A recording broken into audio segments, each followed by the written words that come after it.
स्वागतम स्वागतम सुस्वागतम. गौरव मराठीच्या लोकार्पण सोहळ्यामध्ये मी शशिकांत शिंदे आणि मी ऋतुजा लोखंडे आपल्या सर्वांचं मनापासून स्वागत करतो. आपल्याकडे अनेक क्षेत्रातील अनेक दिग्गज मान्यवर आलेले आहेत, तर त्यांना सर्व मान्यवरांना मी विनंती करतो की त्यांनी मंचावर येऊन स्थानापन्न व्हावं. आपले मॉडर्न महाविद्यालयाचे प्राचार्य व कवी डॉक्टर राजेंद्र झुंजारराव सर,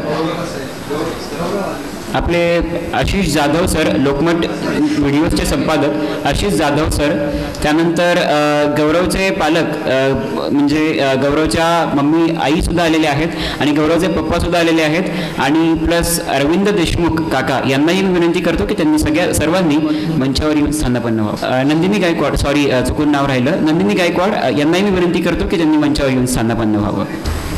तर आता आपल्या गौरव मराठीचा आणि गौरवदादाचा प्रवास सांगण्यासाठी आपण आता गौरवदादाचा आणि गौरव मराठीचा प्रवास आपण जाणून घेणार आहोत. तर त्यासाठी ऋतुजा मी शिंदेशाही भाषण देऊ का? नको शशी, प्लीज पुरे. नाही म्हणजे मला काय वाटतं की अर्ध्या तासात होऊन जाईल माझं भाषण.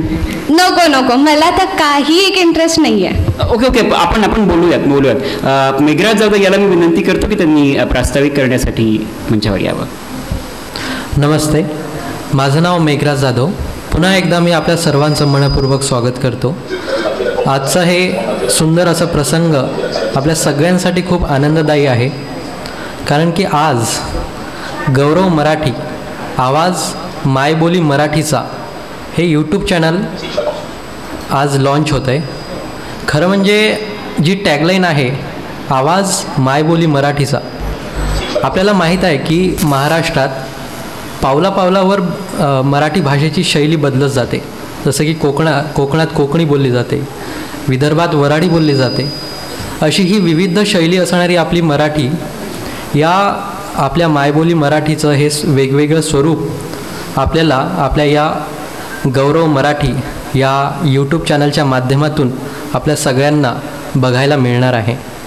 खरं म्हणजे ग्रासरूटवरचे जे प्रश्न आहेत, वंचितांचे असो, जे असे सामाजिक घटक की ज्यांची बाजू मांडायला एक मंच उपलब्ध करून देणारं हे गौरव मराठी चॅनल येत्या भविष्यात आपल्याला एक सशक्त माध्यम म्हणून आपल्याला दिसून येणार आहे. खरं म्हणजे गौरव, जसं की आपण म्हणतो की बाळाचे पाय पाळण्यातच दिसतात, त्याचप्रकारे गौरव जेव्हा 10वीत होता तेव्हा शाळेत त्यांनी एक ब्रेल साप्ताहिक सुरू केलेलं होतं आणि गौरव त्या ब्रेल साप्ताहिकचा संपादक होता. तेव्हापासून हे सुरू झालेलं प्रवास आपण जर बघितलं तर जनमाध्यम, त्यानंतर मॅक्स महाराष्ट्र, त्यानंतर सकाळ, ABP माझा, TV9 मराठी, अशा विविध माध्यमांमध्ये अनुभवाची शिजोरी घेऊन गौरव आज इथपर्यंत आला आहे की तो आज स्वतःचं चॅनल आज लॉन्च करतो आहे.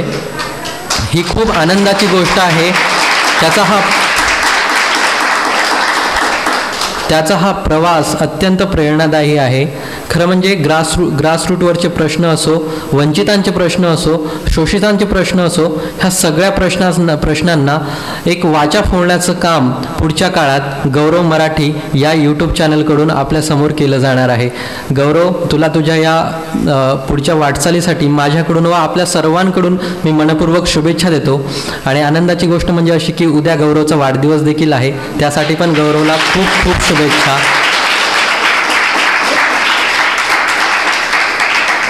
तू असाच पुढे चालत राहा आणि लोकांचे प्रश्न सशक्तपणे मांडत राहा. थँक्यू.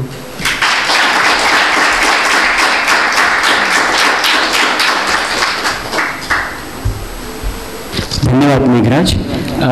मी खरंच एवढं जर भाषण केलं असतं तर अर्धा तास लावला असतं, त्यामुळे ऋतुजा मला म्हणाली पुढे म्हणून. बरं झालं.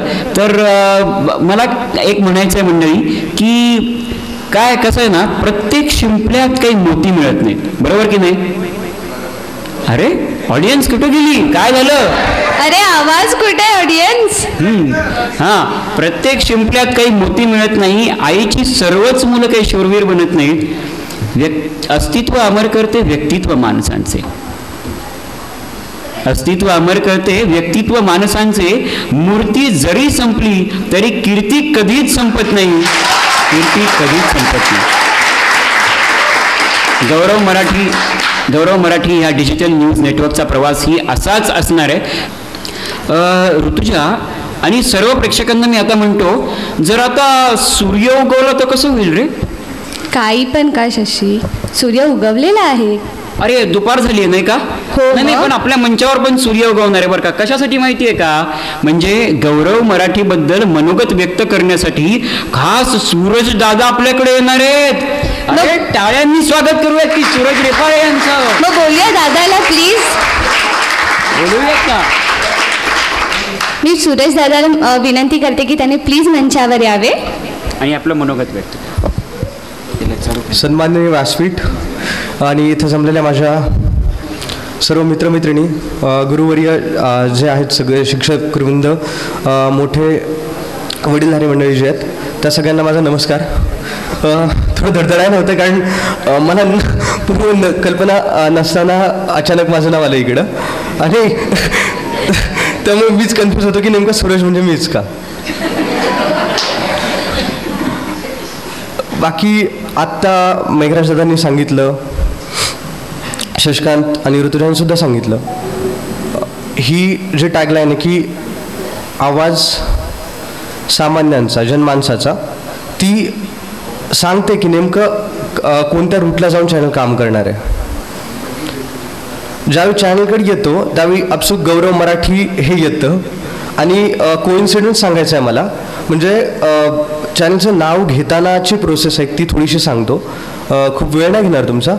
पहिले गौरव मराठीचा ठेवायचं का किंवा गौरव मराठी माणसाचा ठेवायचं का, अशा विषयावरती बोलणं चाललेलं. पण ह्या नावांनी चॅनल होते, पण यातनं सिमिलर एकच येत होतं, गौरव. जे आहे गौरव मालक याचं सुद्धा नावात पहिलं नाव गौरवचं. सो हे येत होतं आणि हा कोइन्सिडंट इतका कंटिन्यू झाला शेवटपर्यंत, गौरव सोडून दुसरं काहीच भेटलं नाही. सो त्यानंतर मग गौरव मराठी हे फायनल झालं नाव. आणि ते नाव फायनल करताना सुद्धा वेगळ्या शोधण्याचा प्रयत्न केला आम्ही, पण गौरव सोडून काहीच वेगळं येऊ शकलं नाही. जो स्वतः मालक आहे अशा गौरवला मी काय वेगळं सांगणार ना. चॅनल सुरू होतं आहे, खूप आनंद आहे. त्याला मी तुमच्यासोबतच वेगवेगळ्या जनमाध्यमातून बघितलं आहे आणि त्याची तळमळ बघितली आहे. बऱ्याचदा असं होतं की काही कारणं असतात, काही वर्क प्रेशर येतं किंवा काही गोष्टी करायला सिस्टमच्या आत राहून, एखाद्या पर्टिक्युलर बॉडीच्या आत राहून ते करता येत नाही आणि त्यामुळे काही अनएक्सप्लोर्ड विषय जे आहेत ते असेच दूर राहतात.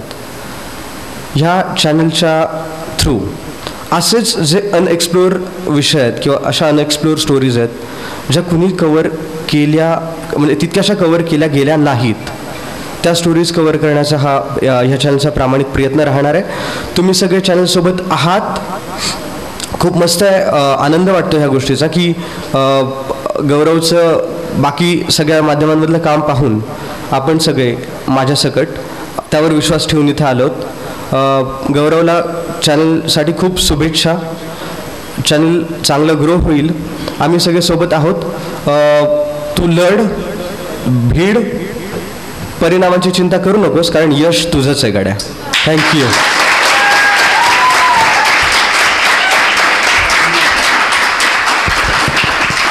धन्यवाद ज्ञानेश्वर दादा. खरंच तू गौरव मराठी या चॅनलचा प्रवास अगदी थोडक्यात मांडलास. यानंतर आपले लाडके, सर्वांचे लाडके, आपले मॉडर्न महाविद्यालयाचे प्राचार्य आणि कविवर्य डॉक्टर राजेंद्र झुंजारराव सर हे आता थोड्याच दिवसात रिटायर होणार आहेत. त्यांना खूप काही कामं करायची आहेत, खूप काही घाई गडबड आहे त्यांच्या पाठीमागं. तर त्यामुळेच आपण त्यांना सध्याला तरी त्यांचं मनोगत आपण ऐकूयात. तर सरांना मी विनंती करतो की त्यांनी मंचावर येऊन त्यांचं मनोगत व्यक्त करावं.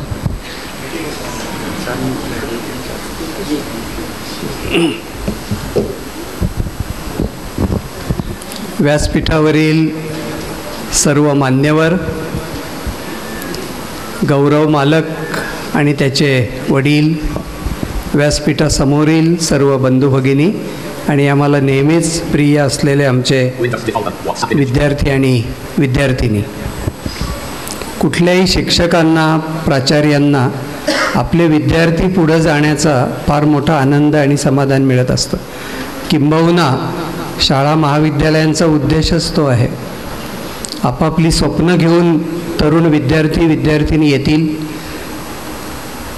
त्या स्वप्नांना पंख लावायचे, त्या पंखांना बळ द्यायचं आणि त्यांना आकाशात उंच भरारी घेण्याचं प्रोत्साहन द्यायचं, हेच आमचं काम आहे. गेली 17 वर्ष, हे आता 18वं वर्ष आहे प्राचार्यपदी मी आहे. आणि अनेकांना कल्पना आहे की मी इयत्ता 11वीपासून PhD पर्यंतचं शिक्षण याच महाविद्यालयात घेतलेलं असल्यामुळे 1978 पासून म्हणजे गेली 47 वर्ष या वास्तूमध्ये मी आहे.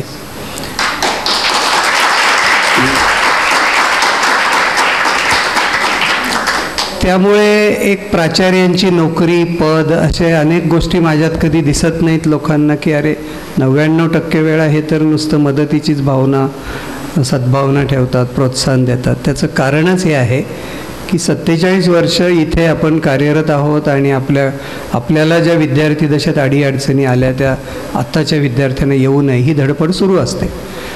आता गौरव आणि त्याचे जे मित्रमंडळी, तो जो ग्रुप आहे, इतक्या आठवणी आहेत की आता वेळ नाही आहे तेवढा. पण तरी मी सांगेल की प्राचार्य कक्षामध्ये येणे, त्यांच्या काही अडीअडचणी असतील त्या मांडणे, त्याच्यावरती काही उपाय सांगण्यात आले, त्यांना प्रोत्साहन देण्यात आलं, अडीअडचणी दूर करण्यात आल्या, त्यांचा आनंद व्यक्त होणारे चेहरे, हे सगळे फार मोठी माझ्यासाठी एक शिदोरी, एक पुंजी होऊन गेलेली आहे. गौरवचं हे जे चॅनल आहे गौरव मराठी, मला अगदी 100% खात्री आहे फार यशस्वी हे काम त्याच्या हातून होणार आहे. कारण ती गुणवत्ता आहे, ते ज्ञान आहे, पत्रकारितेचं ज्ञान आहे, त्याचं औपचारिक शिक्षण घेत आहे. काही मोठमोठ्या चॅनेल्सवर त्यांनी काम केलेलं आहे. स्वतः आदरणीय पंतप्रधान महोदय पुण्यामध्ये मेट्रोच्या उद्घाटनासाठी आले होते. टी व्हीवर आम्ही पाहिलं की काही विद्यार्थी त्यांच्याबरोबर प्रवास करत होते, गप्पा मारत होते. त्यात अर्थातच आपला गौरव मालक होता. दुसऱ्या दिवशी आम्ही विचारलं की गौरव काय बोललास तू पंतप्रधानांशी एवढा वेळ? तर म्हटलं नाही, विविध विषयांवर गप्पा मारल्या, त्यातलं एखादं सांग म्हटलं. ते म्हणे पंतप्रधान मोदी म्हणाले की तू काय करतोस? तर तो म्हटलं मी पत्रकार पण आहे आणि मी मॉडर्न महाविद्यालयात विद्यार्थी पण आहे. तर पंतप्रधान म्हणाले हे दोन्ही कसं तू करतो? विचारलं त्यांनी विद्यार्थी बघून. गौरवनी उत्तर दिलं की तुम्ही जसं भारतीय जनता पक्षाचे कार्यकर्ते पण आहात आणि पंतप्रधान पण आहात. ही जी हुशारी आणि हे सगळं त्यावेळेस सुचणं हे साधी गोष्ट नाही. पंतप्रधान समोर त्याचा दबाव येऊन आपल्यासारखी माणसंसुद्धा ठरवलेले वाक्य विसरून जातील. पण गौरवमध्ये ती क्वालिटी आहे. मला एक आठवण सांगायची, विद्यार्थ्यांच्या हितासाठी मला वाटतं एक 4-5 महिने झाले गौरव म्हणाला सर आम्ही एक झूम मीटिंग आयोजित करत असतो संध्याकाळी काहीतरी 6 वाजता. विद्यार्थी असतात आणि त्यांना प्रोत्साहनपर तुम्ही बोलाल का? मी अर्थातच हो म्हणलो. त्यांनी सांगितलेल्या वेळी जॉईन झालो आणि 1-1.5 तास संवाद साधला, असं मुलाखत सारखं. इतकं मनामध्ये आदर निर्माण झाला, आधीच होता तो आणखी वाढला की किती ही धडपड आहे. खरं तर आमच्यासारख्या शिक्षकांनी अशी धडपड करत असतील काही सहकारी, नाही असं नाही. झूम मिटिंगद्वारा, अशा मिटिंगद्वारा विद्यार्थ्यांना कॉलेजच्या वेळेनंतर त्यांचं जीवन समृद्ध होण्यासाठी, जीवनमूल्य त्यांच्यामध्ये रुजण्यासाठी वगैरे वगैरे, देशप्रेमी नागरिक हे करू शकतो. तेव्हापासून असे माझ्याजवळ शेकडो असे प्रसंग आहेत. त्यामुळे मी सांगू शकतो की गौरव आणि त्यांची टीम हे जे चॅनेल आहे ते फार पुढे नेतील, फार यशस्वी होतील. मराठीची सेवा घडेल, मराठी जनतेला चांगलं त्याच्यातून काही शिकायला मिळेल याची मला खात्री आहे. तर मी शुभेच्छा देतो. आणि मला असं, आता माझा कवी म्हणून उल्लेख झालेला आहे, तर मोटिवेशन, शिक्षकांचं काम काय असतं तर प्रोत्साहन देणे. कधी कधी बघा आपण म्हणजे काम करणारे, नोकरी करणारे लोकसुद्धा एखादा दिवस येतो की काय रोज रोज कामावर जायचं, रोज रोज ऑफिस, तीच कामं, एखादा दिवस येतो मग स्वतःला सावरावं लागतं. तसं विद्यार्थ्यांचंही कदाचित होत असेल, रोज कॉलेज, रोज लेक्चर, रोज प्रॅक्टिकल. तर आपलं मन हे कधीतरी 2 महिन्यातून 6 महिन्यातून अशी नकारात्मक भाव निर्माण करतं की कंटाळा आला आहे. असा कंटाळा विद्यार्थ्यांना येऊ नये, शिक्षकांना येऊ नये, शिक्षकेतर सहकार्यांना, कोणालाच येऊ नये, अशा प्रकारची एक कविता आहे. मराठीनं आपण म्हणतो ना, पायाला चाक लाव आणि पळत सूट, धावत राहा. तर या कवितेचंच नाव आहे लाव पाया चाक. बघा भाव कसे आहेत, प्रोत्साहन देणारे आहेत. तू कंटाळू नको, तू दमू नको, अडीअडचणी येतील. तर मला ही कविता समयसूचक वाटली की या पुढच्या प्रवासात कधी अडचणी आले तर लाव पाया चाक, चल पळत सूट, अजिबात घाबरायचं नाही. अशी ही कविता मी सादर करतो माझी. अंधाराल्या वळणांची नको उगा भीती, अंधाराल्या वळणांची नको उगा भीती, उगवणं मावळणं दिसाची रे रीती. टाक एक ठिणगीनं कर दुःखा खाक, टाक एक ठिणगीनं कर दुःखा खाक, चल गड्या धाव पुन्हा लाव पाया चाक, चल गड्या धाव पुन्हा लाव पाया चाक. कोणी कधी वाटेमध्ये टाकतील काटे, कोणी कधी वाटेमध्ये टाकतील काटे, शिदोरीत भरलेले रीततील साठे.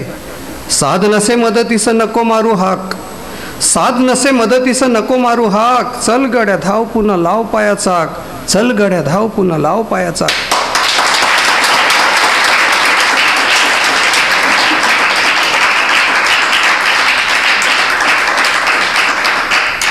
टाक वेगे पाऊल तू नको असा थकू, टाक वेगे पाऊल तू नको असा थकू, राग कणा ताट उभा नको पुढं वाकू.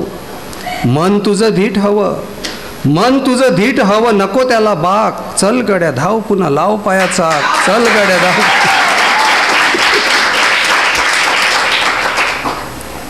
तहान आता कधी कुठे भेटेल न पाणी, तहान आता कधी कुठे भेटेल न पाणी, वादळात विचारांच्या दाटेलही वाणी. पंख तुझे छाटणारे भेटतील लाख, पंख तुझे छाटणारे भेटतील लाख, चल गड्या धाव पुन्हा लाव पाया चाक, चल गड्या धाव पुन्हा लाव पाया चाक. कुणीतरी काहीतरी बोलेलच कधी, कुणीतरी काहीतरी बोलेलच कधी, असत्याला सत्य म्हणू मोलेलच कधी. दुष्ट त्यांच्या हेतूंचीही होईल की राख, दुष्ट त्यांच्या हेतूचीही होईल की राख, चल गड्या धाव पुन्हा लाव पाया चाक, चल गड्या धाव पुन्हा लाव पाया चाक. आता शेवटचं कडवं आहे, हे पण एक कधी कधी आपल्या मनात असा विचार येतो. कशासाठी धावा धाव म्हणेलही मन, कशासाठी धावा धाव म्हणेलही मन, काळज असं सळणारा उठेलही व्रण. कशासाठी धावा धाव म्हणेलही मन, काळज असं सळणारा उठेलही व्रण.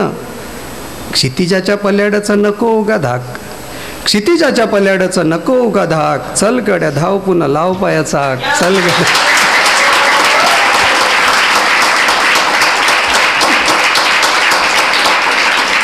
धन्यवाद देतो आणि आमच्या सर्व गुणी विद्यार्थ्यांना पुन्हा शुभेच्छा देतो आणि इथे थांबतो. Thank you very much.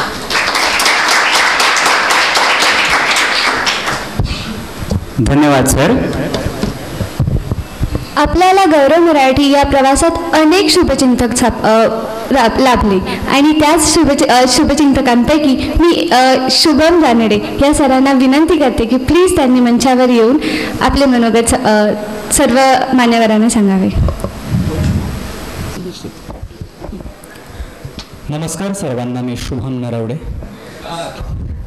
खरं तर गौरव मराठी किंवा गौरवदादाबद्दल मनोगत व्यक्त करायचं म्हणजे मनातल्या भावना माईकमध्ये किती सांगाव्यात अशा अपुऱ्या भावना आहेत. खरं तर पहिली गोष्ट की मी त्याला गौरव म्हणून हाक मारू शकतो ही माझ्यासाठी खूप मोठी गोष्ट आहे. आणि त्याचं कारण असं आहे की आपण आजपर्यंत त्याला अनेक माध्यमांमधून पाहिलं, पत्रकारिता क्षेत्रामध्ये पाहिलं, TV चॅनलवरती पाहिलं, निवेदक, सूत्रसंचालक, कवी, व्याख्याता, इतक्या प्रचंड म्हणजे किती कौशल्य एका व्यक्तीमध्ये असतील हे आपण पाहू शकतो. इतक्या माध्यमांमध्ये आपण त्याला पाहिलं, इतक्या भूमिकांमध्ये पाहिलं, मात्र इतकी प्रसिद्धी मिळून सुद्धा त्यानं मातीशी नाळ असलेली आपली कधीही सोडली नाही आणि त्यामुळे आज खऱ्या अर्थाने मी त्याला गौरव म्हणून हाक मारू शकतो.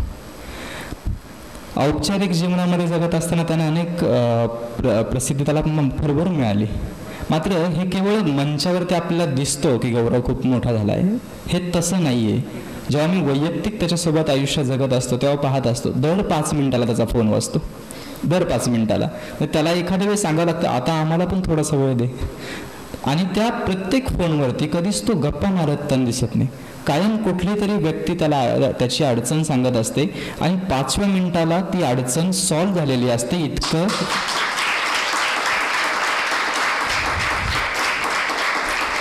इतकं प्रचंड डेडिकेशन समाजाप्रती त्याचं आहे आणि खरं त्यामुळं त्याचं नाव गौरव आहे आणि त्याचं कामही गौरव आहे. आणि त्यासोबतच म्हणजे बाळाचे पाय पाळण्यात दिसतात असं मेघराज आता मग अशी म्हटलं, तसं वैयक्तिक आयुष्यात तो जसा जगतो त्याचा इम्पॅक्ट कुठेतरी त्याच्या प्रोफेशनल लाईफवरती पडत असतो. आणि तो माणूस म्हणून जगताना सुद्धा इतकं त्याचं बोलणं गोड आहे. मी खरं तर आता त्याच्याशी पर्सनली बोलताना जर त्याचं कौतुक केलं तर मित्र म्हटल्यावरती तो मला शिवा घालेल, पण आता खरं मंचावरती आहे म्हणून सांगतो की गौरव मी खरंच तुझा फॅन झालो आहे, कारण तुझ्यामध्ये जी बोलण्याचं जे कौशल्य आहे, तुझा जो आवाज आहे ना, तो खरं माणसाला मनमोहक करत असतो. आणि आडनावात केवळ मालक नाही आहे, त्याच्या तो मालक ना आमच्या सगळ्या इथं उपस्थित सर्वांच्या हृदयात त्यानं जे प्रेमाचं स्थान निर्माण केलं आहे त्या स्थानाचा तो मालक आहे. आणि हा प्रवास इतका सोपाही नव्हता, मी जवळून तो पाहिला. एक गोष्ट जी कोणालाच माहिती नाही ती आज मी सांगतो. खरं संघर्ष हा प्रत्येकाच्या आयुष्यात आहे आणि तो त्याच्या आयुष्यात जरा जास्त आला असं मला वैयक्तिक वाटतं, कारण मी त्याच्यासोबत राहिलो. मात्र त्यानं तो कधीही समाजासमोर मांडला नाही. तुम्हाला एक अशीच घटना सांगतो. गौरव हा कवी सुद्धा आहे, हे आपल्या सर्वांना कधी कधी त्याने कविता सादर केलेल्या असतील त्यामुळे माहिती असेल. मात्र त्याने एक पूर्ण काव्यसंग्रह, स्वतःचा काव्यसंग्रह त्यानं लिहिला होता. जवळपास 70 ते 80 पेक्षा जास्त कविता त्या काव्यसंग्रहामध्ये होत्या.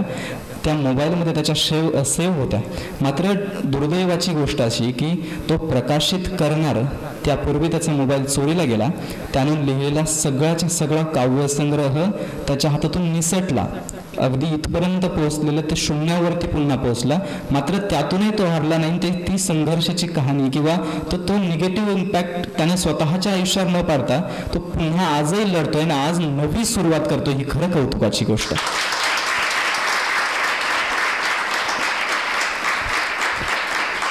जसा त्याचा आजपर्यंतचा प्रवास खूप सुंदर होताच, तसाच गौरव मराठी या नावासारखाच त्याचा भविष्यातला प्रवास सुद्धा तितकाच सुंदर असेल आणि आपला सर्वांचा पाठिंबा त्याला नक्की असेल अशी मला खात्री आहे. गौरव, तुझ्या पुढील वाटचालीसाठी खरंच खूप शुभेच्छा. धन्यवाद.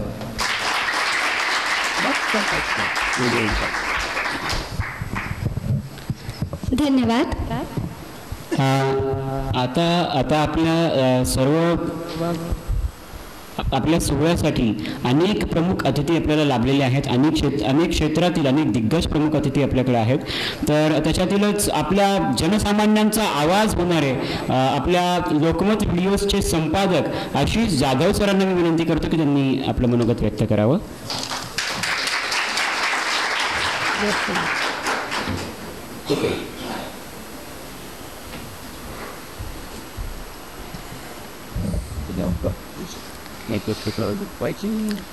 नमस्कार.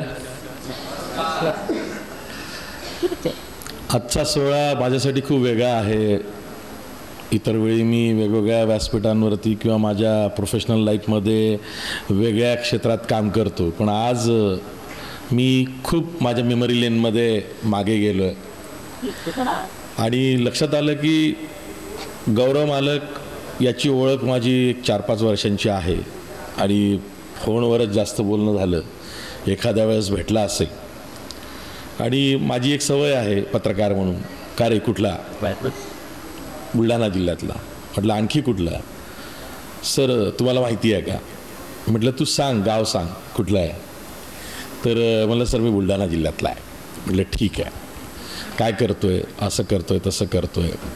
आणि ओळख झाली. नंतर जसं आत्ता परिचय देतानासुद्धा सांगितलं की वेगवेगळ्या चॅनल्सला तो इंटर्नशिप असेल किंवा प्रत्यक्ष नोकरी असेल किंवा तिथं ट्रेनिंग म्हणून असेल, अशा पद्धतीनं त्यानं काम केलं आणि खूप कमी वेळामध्ये त्याच्या हे लक्षात आलं की आपल्याला उद्योजक व्हायचं आहे. मी गौरव मालक असेल किंवा गौरवचे इतर जे सहकारी आहेत त्यांचं एक क्षेत्र आहे, त्यांचं एक वलय आहे आणि त्या वलयाशी माझा जवळून संबंध लहानपणापासून आला. याचं कारण असं की मी अकोला अमरावती या भागामध्ये माझं शिक्षण, महाविद्यालयीन शिक्षण झालं.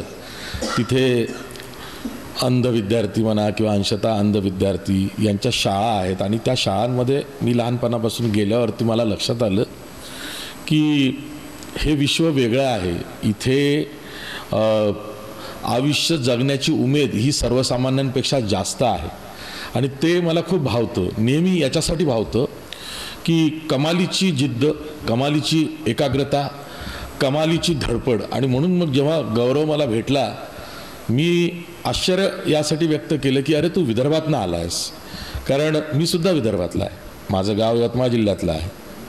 माझंसुद्धा शिक्षण हे घरापासून दूर, हॉस्टेल लाईफमध्ये, त्यानंतर कॉलेज, नोकरीच्या निमित्तानं. आज मुंबईमध्ये 30 वर्ष झालेत मला. सांगायचं हे आहे की एका अशा परिसरामधून, रिसोड तालुक्यामधनं करडा हे गाव आज वाशिम जिल्हा झाला आहे, नवीन जिल्हा आहे. त्या जिल्ह्यात जितक्या शासकीय इमारती आहेत त्याशिवाय काहीच नाही आहे. असा जिल्हा आहे की ज्या जिल्ह्यामधनं 5 नॅशनल हायवेज चालले आहेत, पण त्याचा उपयोग जिल्ह्याला नाही आहे. अशा दुर्गम भागातून गौरव आज पुण्यामध्ये येतो आहे, मुंबईमध्ये राहतो आहे आणि स्वतःचं एक गौरव मराठी नावाचं चॅनल सुरू करतो आहे. हे यूट्यूब चॅनल आहे आणि एक या डिजिटल व्हिडिओज, ऑडिओ व्हिज्युअल मीडियामध्ये काम करत असताना मला एखादी गोष्ट सुरू करणे खूप सोपं वाटतं.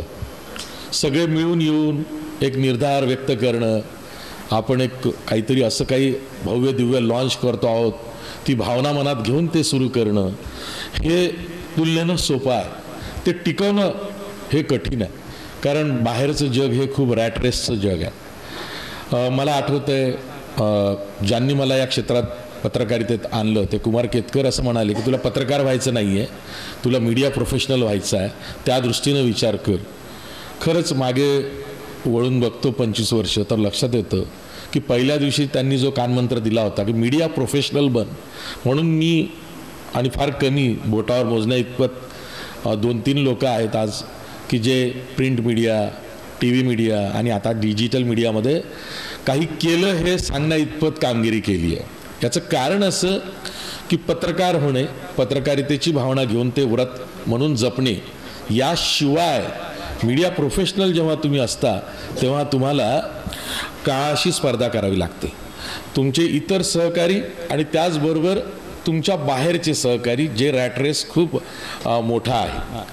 आत्ता सहानुभूती, सिंपती या पलीकडे जाऊन तुम्हाला या नव्या जगाशी स्पर्धा करावी लागते. गौरव, मी जे बोलतोय ते थोडंसं हार्ड रियालिटी सांगतोय, पण यूट्यूब चॅनल जेव्हा आपण सुरू करतो, आपले सहकारी घेऊन सुरू करतो, तेव्हा त्याचा दायरा, त्याची चौकट किती मोठी असू शकते हे मी सांगण्याचा प्रयत्न करणार आहे. उगीच गौरवविषयी जास्त काही बोलणार नाही आहे. गौरवची जी शिदोरी त्यांना आज निर्माण केली आहे, गौरव मराठी, यासमोरची आव्हानं आणि त्याच्यासोबत जे सहकारी आहेत त्यांच्याही हे लक्षात आलं पाहिजे की पुढं आपली स्पर्धा कुणाशी आहे, आपल्याला काय करायचं आहे. लक्षात घ्या मित्रांनो, मी फक्त एक किस्सा सांगतो. अमरावतीला देशातला असा कोणताही मोठा कलावंत होऊन गेलेला नाही किंवा आत्ता आहे किंवा होणार आहे की जो मोफत संगीताचा कार्यक्रम करत नाही. अमरावती कलोपासक संगीत महोत्सव हा खूप जुना आहे. तिथे अगदी उस्ताद बिस्मिल्ला खानपासून पंडित रविशंकरांपासून प्रत्येकजण कार्यक्रम करायचा, मैफिल करायचीच म्हणून आले. म्हणजे यूट्यूब अनेकांना माहिती असेल, यूट्यूबवरती आत्ता एक 5 वर्षांपूर्वी पंडित भीमसेन जोशी आणि उस्ताद झाकीर हुसेन यांची पहिली कॉन्सर्ट राग तोडीची सकाळची, ती 1981 साली अमरावतीला झालेली. म्हणजे या दोघांना एकत्र आणणे हा विचार अमरावतीत झाला. तर त्या अमरावतीमध्ये एक संगीत मैफिलींची एक परंपरा आहे. जसराजजींचा कार्यक्रम सुरू होता, जसराजजी गात होते आणि अचानक तिथे एक अंध गुरुजी होते, त्यांच्या तोंडातनं बहुत अच्छी बात आहे असं निघाले. आजूबाजूचे सगळे हसले. जसराजजी थांबले आणि जसराजजींना हे माहिती नसेल कदाचित की ते पु ल देशपांडेंचं वाक्य होतं. ते म्हणाले, कलावंताचं मरण 2दा होतं. एकदा होतं पाहिजे तिथे दाद मिळाली नाही तर, आणि दुसऱ्यांदा होतं नको तिथे दाद मिळाली तर. पण आत्ता जी दाद मिळालेली आहे ती दाद माझ्या मिंडला मिळालेली आहे. मिंड म्हणजे तंतुवाद्यांमध्ये आर्तस्वर लावताना अगदी सूक्ष्म असा आवाज असतो, तो काढला जातो तेव्हा मिंड. पण गायनात सुद्धा अगदी खर्जात गेल्यावरती किंवा तार सप्तकात गेल्यावरती जो मींड निघतो, जो अनेकांना कळत पण नाही की त्यांनी कुठंतरी काहीतरी लावली आहे नोट, तर ती सूक्ष्म हेरणे. तर त्यांनी कौतुक केल्यावर मग ते आयोजकांपैकी एक बुजुर्ग होते, ते उठले, ते म्हणले हे आमचे अंध विद्यार्थ्यांना शिकवणारे संगीत शिक्षक आहेत आणि ते स्वतःही अंध आहेत आणि त्यांनी ती दाद दिलेली आहे. जसराजजी म्हणाले हाच विषय आहे, संगीत ऐकण्याचा सुद्धा रियाज असतो. चांगला कानसेन कोण असतो? जो चांगला ऐकतो.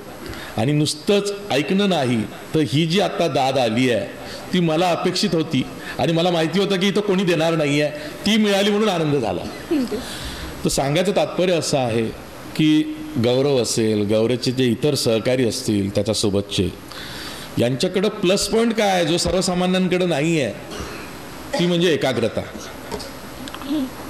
आपल्यात काही कमी आहे ही भावना घेऊन समाजात वागणे आणि ते करत असताना आपल्या हातात जे आलंय ते सोडायचं नाही, ती भावना. मला त्यावरती काम करत जायचं आहे आणि ते काम करत असताना मला इतरांना सोबत घ्यायचं आहे, ही भावना. मला वाटतं ह्या गोष्टी खूप दुर्मिळ होत चालल्या आहे समाजामध्ये, त्या तुमच्यात आहेत. आणि आत्ता हे जे चॅनल येतं आहे गौरव, मी या चॅनलचं यश कशात म्हणेन, यूट्यूबवरती रेव्हेन्यू नाही आहे. तुम्हाला यूट्यूब चॅनलमधून 4 पैसे मिळतील असं कोणाला वाटत असेल तर ती भाबडेगिरी आहे, तसं काहीही नाही. हां, आपल्याला चांगले स्पॉन्सर्स मिळाले, आपण ते चॅनल पुढं नेलं, पण याचा वापर तुम्हाला कसा करायचा त्यासाठी तुम्हाला खूप चांगलं व्यासपीठ हे आहे. म्हणजे आज जसं आत्ता कोणीतरी बोलताना म्हणालं की महाराष्ट्रामध्ये पावलोपावली भाषेचं वळण बदलतं, अगदी खाद्यपदार्थांचंही वळण बदलतं. म्हणजे एखादी भाजी कशी शिजवावी, कशी फोडणी द्यावी, हे पावलोपावली महाराष्ट्रामध्ये बदलत जातं. सांगायचं हे आहे की इतका मोठा पसारा महाराष्ट्राचा आहे, मग तो पर्यटनाचा आहे. काल परवाकडे मी असंच म्हटलं की आज महाराष्ट्रातलं ताडोबा अभयारण्य जे आहे ते सर्वात जास्त महसूल देणारं पर्यटन स्थळ झालेलं आहे. 10 वर्षापूर्वीपर्यंत ही परिस्थिती नव्हती, ताडोबाकडे कोणी जात नव्हतं. आज ताडोबासाठी देशभरातनंच नाही तर जगभरातनं लोक येतात आणि सर्वात जास्त ऑनलाईन बुकिंग हे ताडोबाचं होतं. तसंच मी काल परवाकडे म्हणालो, विदर्भामध्ये आणखीन एक दुसरं ठिकाण आहे, ते आहे मेळघाटामध्ये चिखलदरा. हे क्रमांक 2चं पर्यटन स्थळ होऊ शकतं. ब्रिटिशांनी शोधलेली नॅचरल हिल स्टेशन कोणती आहेत, तर माथेरान आहे, महाबळेश्वर आहे आणि तिसरं चिखलदरा आहे, जे या दोन्ही हिल स्टेशन्सपेक्षा मोठं आणि चांगलं आहे, पण उपेक्षित आहे. सरकारनं कधी तिकडं लक्ष दिलं नाही. तसंच तुम्हा सर्वांचं गौरवचं सुद्धा आहे, सरकारचं आता लक्ष गेलेलं आहे. सांगायचं हे आहे की महाराष्ट्र दाखवण्यापेक्षाही महाराष्ट्र तुम्हाला ऐकवायचा आहे. तुमचं जे यूट्यूब चॅनल असेल त्यावरती ऑडिओ व्हिज्युअल जरी ते असेल तरी व्हिज्युअल कमी, ऑडिओ जास्त करायचं. कारण तुमच्यातलेच तुमचे फॉलोअर्स ते बघतील, हा समज काढा, दुसऱ्यांनी सुद्धा ऐकावं. आत्ता एक क्षेत्र असं आहे ज्यात मराठीमध्ये फारसं लक्ष कोणाचं गेलं नाही, ते आहे पॉडकास्ट. आत्ता जे पॉडकास्ट चाललेलं आहे ते TV किंवा डिजिटल मीडिया किंवा व्हिडिओज त्यामार्फत होतं आहे. मी जे सांगतोय ते पॉडकास्ट आहे, ते ऑडिओ पॉडकास्ट आहे. तुम्ही जरी तुमच्या चॅनलवरती जरी स्टुडिओमध्ये एखाद्या गेस्टला आणून त्याचा अनुभव कथन करत असाल तरी एक लक्षात ठेवा, ते ऐकलं जास्त जाणार आहे. आणि म्हणून मग एक करायचं की जितकं म्हणून ऑडिओ पॉडकास्ट किंवा व्हिडिओ पॉडकास्ट किंवा ऑडिओ पॉडकास्ट हे होतील ते जास्त करायचे. Digital is all about content. Content म्हणजे काय, तर डिजिटल किंवा यूट्यूब हे जास्त कशावर बघितलं जातं, तर ते मोबाईलवरती बघितलं जातं. 99.9% ते मोबाईलवर बघितलं जातं. मोबाईलची स्क्रीन असून असून किती असणार आहे, मग तरी लोक ती बघतायत. का बघतायत? अनेक वेळा आपण व्यवहारामध्ये असं ऐकतो की हल्ली आम्ही काही TV बघत नाही, आमच्या घरचा TVच लावत नाही, सगळं काही मोबाईलवर अवेलेबल आहे, आम्ही लाईव्ह स्ट्रीमिंग सर्व चॅनल्सचे बघतो किंवा वेगवेगळ्या आशिष जाधवांचा शो बघतो, हे करतो ते करतो असं सगळे बोलतात. का बोलतायत? कारण कॉन्टेंट मिळतो आहे. आत्ता हे इन्फॉर्मेशनचं जग जरी असलं तरी लोकांना शेअर्ड एक्सपिरियन्स हवा आहे. म्हणजे काय की आशिष जाधव काय बोलतोय त्यापेक्षाही तो काय सांगतोय आणि त्याच्या सांगण्याचा माझ्या आयुष्यात किंवा माझ्या ज्ञानात काय फरक पडतोय किंवा माझ्या विचारात काही बदल होत असेल तर तो का होतोय आणि ते काय विचार आहे तो सर्वांना ऐकायचा आहे. म्हणजे काय तुम्हाला कॉन्टेंट द्यायचा आहे. तुम्हाला एखादी जत्रा आहे ती दुरून दाखवायची नाही आहे. तुम्हाला त्या जत्रेमध्ये जे ठिकठिकाणची लोकं आलेली आहेत तिथे जर का काही 20 वर्षांपासून येत असतील किंवा एखादा स्टॉल तिथे 25 वर्षापासून लागत असेल तर त्या मागचं आतली बातमी त्या बातमीच्या मागची बातमी दाखवायची आहे. म्हणजे तो का आलाय कसा आलाय तो इथं कोणाला भेटतोय. आत्ता हल्ली टी व्हीची जी गत झालेली आहे कंगालीचा काळ आहे. टी व्ही मीडियामध्ये अतिशय कंगालीचा काळ आहे. याचं कारण म्हणजे स्पीड न्यूज फास्ट न्यूजमध्ये हे सगळे अडकलेले आहेत. प्रोडक्शन कॉस्ट खूप जास्त होते परवडत नाही आहे. आणि टी व्हीमध्ये गेल्यावरती असं लक्षात येतं की तुम्हाला हा काय म्हणाला तो काय म्हणाला दोघं कसे भांडलेत यातच दिवस जातो. आता हल्ली पत्रकार परिषदा घेताना नेतेही घाबरलेले आहेत. ज्याच्यासाठी पत्रकार परिषद घेतात त्याची बातमीच होत नाही आणि ते एखाद दुसरं वाक्य बोलतात त्याची बातमी होते आणि नंतर मग कपाळावर हात मारायची वेळ येते की अरे पत्रकार परिषद तर वेगळ्या प्रयोजनासाठी होती पण तिकडे काय वेगळ्याच बातम्या चालवत आहेत. म्हणून मग काही नेते आता खबरदारी घेत आहेत की जसं राज ठाकरे परवा म्हणाले नाही तो विषय नाही. मी ज्या विषयासाठी पत्रकार परिषद घेतली आहे तोच विषय मी सांगणार आहे. तसंच तुम्हालाही करावं लागेल. तुम्हाला तुमचा ऑडियन्स डिफरन्शिएट करावा लागेल. मी सुद्धा डिफरन्शिएट केलेला आहे. मी थोडासा उजव्या विचारसरणीला विरोध करणारा पुरोगामी इंग्रजीत सांगायचं तर लिबरल प्रोग्रेसिव्ह सेक्युलर अशा पद्धतीनं थोडासा डावा. कारण जो काही एक 25% 30% प्रेक्षक वर्ग असेल त्यातला 25% माझा आहे. मी त्या 75% उजव्या विचारसरणीच्या ऑडियन्सकडे लक्षच देत नाही कारण तिथं माझं काहीच चालणार नाही. तिथं दुसरी लोकं आहेत त्यांना ते ऐकू शकतात. मी काही भस्म लावून हिंदुत्व सांगत नाही. हां मी कधी काही आषाढी एकादशीचा उपवास करतो ते सॉफ्टपेक्षा पण सॉफ्ट हिंदुत्व आहे. गंडे धागे ताईत भस्म लावून तसं काही हिंदुत्व सांगत नाही. त्यामुळं दुसरं कोणी ऐकणारच नाही. कालचा विषय जो झाला आहे तो माझ्या लेखी फार महत्त्वाचा आहे. अथर्व सुदामे नावाचा एक व्हिडिओ कॉन्टेंट क्रिएटर आहे. त्याने किती चांगला व्हिडिओ तो क्रिएट केला होता. सामाजिक सौहार्दाचा संदेश देणारा तो व्हिडिओ बनवला होता. पण उजव्या विचारसरणीचे जे स्वतःला कट्टर म्हणून घेत आहेत त्यांना असं वाटतंय की तू हिंदू धर्माचा अपमान केला आहेस आणि हिंदू विरोधी धर्माचा आता ते त्यानंच ठरवलेलं आहे की दुसरा धर्म हा हिंदू विरोधी आहे. त्याचा पुरस्कार कशाला करतोयस कौतुक तरी कसं करतोयस. आणि तो घाबरला. त्यांनी तो व्हिडिओ कॉन्टेंट हा डिलीट केला. डिलीट केल्यावरती माझाच मित्र यवतमाळचाच आहे तुम्हाला कदाचित माहिती नसेल ॲडव्होकेट असीम सरोदे आम्ही सोबत लहानाचे मोठे झालो. तो पुण्यातच आहे आता वकील. तर असीम सरोदेनी सरळ सांगितलं अरे तू कशाला डिलीट केलास मी तुझ्यासाठी लढतोय तुझ्या मागे राज ठाकरे आहेत कारण तो राज ठाकरेंकडे गेला होता. मी ते बघितल्यावर मी बघितलं ते आणि मी पण त्याला म्हटलं की अरे कारण माझं ट्विटरवरती रीच जास्त आहे तर मी पण म्हटलं की अरे आणि काहीच चुकीचं केलं नाही आहे. बिचकायचं नाही अथर्व ठाम राहायचं.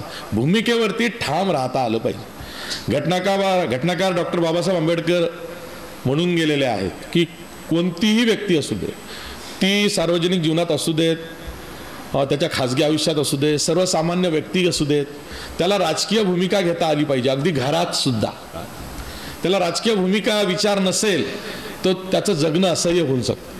त्याला सामाजिक भानच येतं आणि मग ते सामाजिक भान गौरव तुला आणि तुझ्या सहकाऱ्यांना सामाजिक भान आमच्यापेक्षा जास्त आहे. पण हे जे चॅनल आहे गौरव मराठी इथे तुला तुझा ऑडियन्स ओळखायचा आहे. तो ऑडियन्स नर्चर करायचा आहे तो वाढवायचा आहे. त्यांना पॉडकास्ट असेल ऑडिओ त्यांना लोकांचे अनुभव असतील ते अगदी व्यवहारी भाषेत समजून हवे आहेत. त्यांना चांगल्या गोष्टी म्हणजे जसं की तू आता तुझ्या भागातनं इथे आलास तुझी वाटचाल असेल असे किती लोक असतील की जे दुर्गम भागातनं शहरी भागात पुण्यासारख्या मुंबईसारख्या ठिकाणी आलेत आणि त्यांनी काहीतरी वेगळा प्रयोग केला आहे. लोकांना सांगण्या इतपत शिदोरी त्यांच्याकडं आहे. जसं की फार विषय तोच निघतोय म्हणून सांगतो मेळघाटमध्ये सर्वात चांगलं काम कोणी केलं असेल माहिती आहे? अनिल शिदोरेंनी, मनसेचे. किती लोकांनी त्यांच्याकडनं मेळघाटमध्ये ते इतकी वर्ष राहिले त्याविषयी त्यांच्याकडनं जाणून घेतलं. तर अशा ज्या गोष्टी आहेत त्या तुम्हाला हेराव्या लागतील. त्यासाठी तुमचंच स्वतःचं एक रिसर्च थिंक टँक तयार करावं लागेल. लोक मीडियामध्ये कोणती व्यक्ती यशस्वी होऊ शकते? जी व्यक्ती स्वतःवरती काम करते. मी 5 वर्षापूर्वी झी 24 तास हे चॅनल सोडलं. एडिटर असताना, 2 चॅनलचा एडिटर असताना, हातात नोकरी नसताना मी 5व्या मिनिटाला राजीनामा देणारा एकमेव संपादक असेल महाराष्ट्रात. तर तडजोड म्हणून लोकमत डिजिटलला जाऊया. मलाही माहिती नाही हे डिजिटल काय क्षेत्र आहे, यूट्यूबवरती कसं काय चालतं आहे, ते फेसबुकवरती कशी लोक बघतात आणि टी व्हीचं काय विषयच वेगळा आहे. त्यात महाराष्ट्रामध्ये नाही तर कोणत्याही रिजनल चॅनलमध्ये सर्वात जास्त फील्ड लिंक्स लाईव्ह करण्याचा रेकॉर्ड माझा असेल. त्या मी कधी मोजल्या नाही. सर्वात जास्त म्हणजे 11च्या बुलेटिनपासून तर रात्री 10च्या बुलेटिनपर्यंत निखिल वागळे मला घरीच जाऊ देत नव्हते. म्हणजे आमचं IBN लोकमत चॅनल 2007ला जेव्हा सुरू झालं तेव्हा मी लोकसत्तातनं IBN लोकमतला आलो होतो. लोकसत्तात मी मंत्रालय करस्पॉन्डंट होतो. राजदीप सरदेसाई आणि निखिल वागळे मागे लागले की नाही आम्हाला मंत्रालय प्रतिनिधी म्हणून आज पाहिजे. आणि कुमार केतकरे म्हणले जातोस का TV ला? म्हटलं जातो. का जातोस? म्हटलं मी माफिया झालो आहे. कसा माफिया झाला आहे? म्हटलं माझ्या बॅगमध्ये बातम्या असतात आणि बातमी देणाऱ्याला असं वाटतं की लोकसत्तालाच आली पाहिजे. तो 7-7 दिवस थांबतो की नाही तुझ्याचकडे आली पाहिजे. आणि होतं काय म्हटलं की लोकसत्ताच्या पहिल्या पानावर माझ्या नावासकट बातमी आली की त्या दिवशी मला आणखी 4 बातम्या मिळतात. लक्षात घ्या, पत्रकार हा आहे ना त्याला बातमी स्वतःची विकता आली पाहिजे. 2 ओळीत त्याची बातमी ही त्याला मार्केट करता आली पाहिजे त्याच्या न्यूज एडिटरकडं. त्याला बातमी लिहिताना त्याच्या वर्तमानपत्रामध्ये किंवा TV न्यूजव्हीलमध्ये त्याची स्पेस कळली पाहिजे. अनेक बातम्या लोकसत्ताला असताना मी खूप चांगल्या केल्या आणि मला कधी कधी आठवतं की खरंच किती चांगल्या बातम्या होत्या.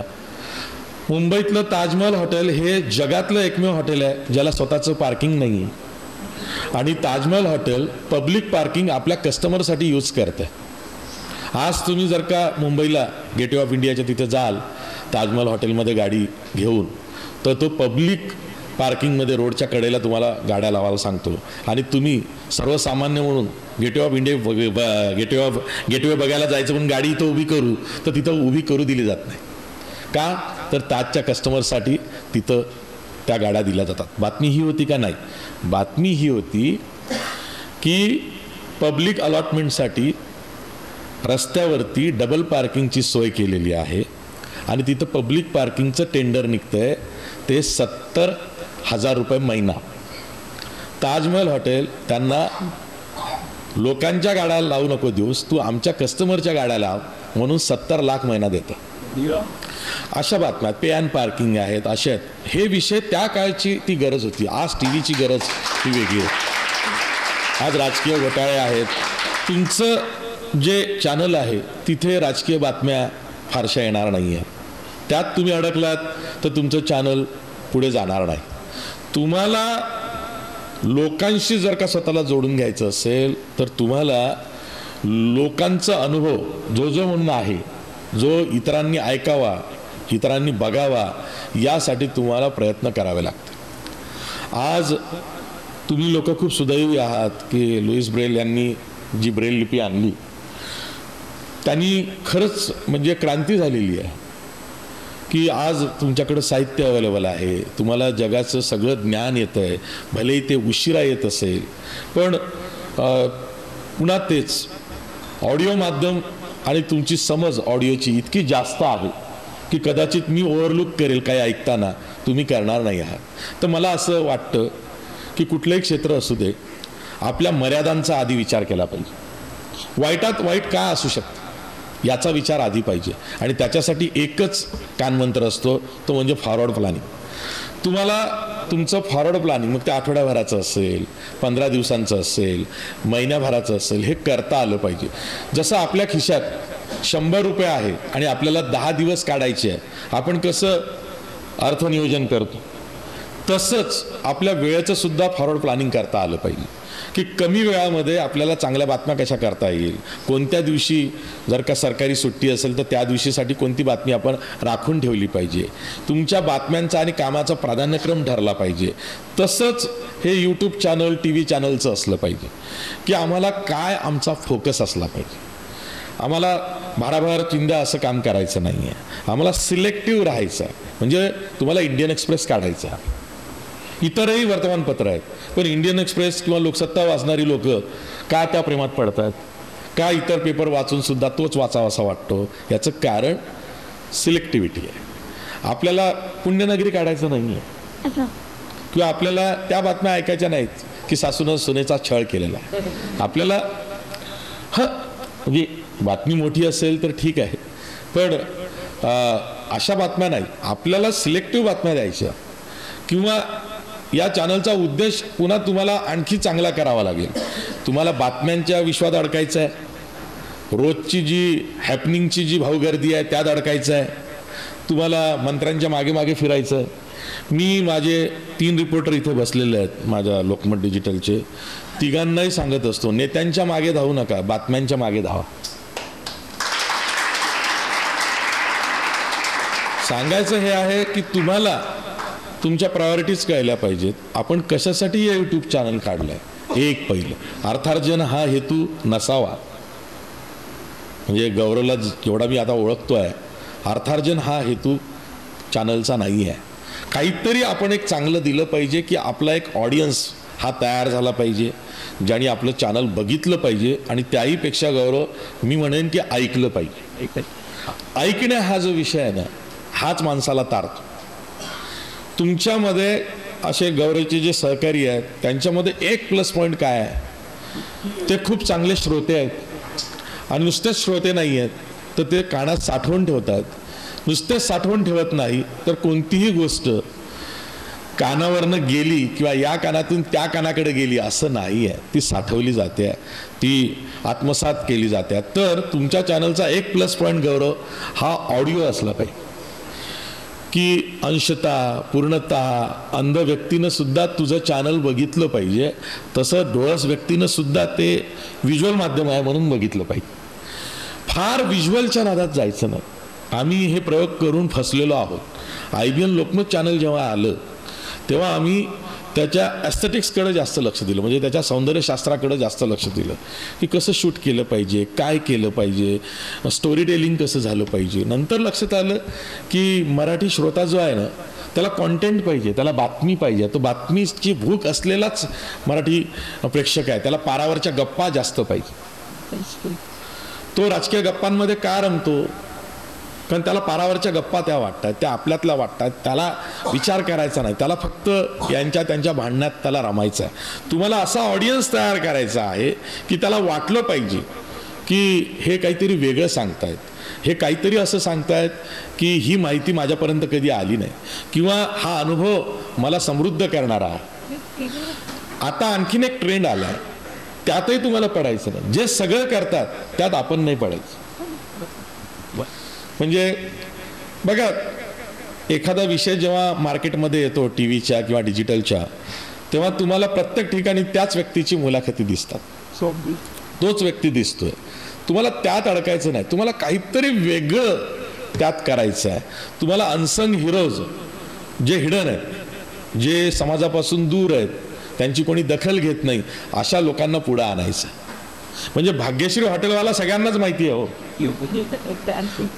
तो तुमचा कंटेंट असताच कामा नाही.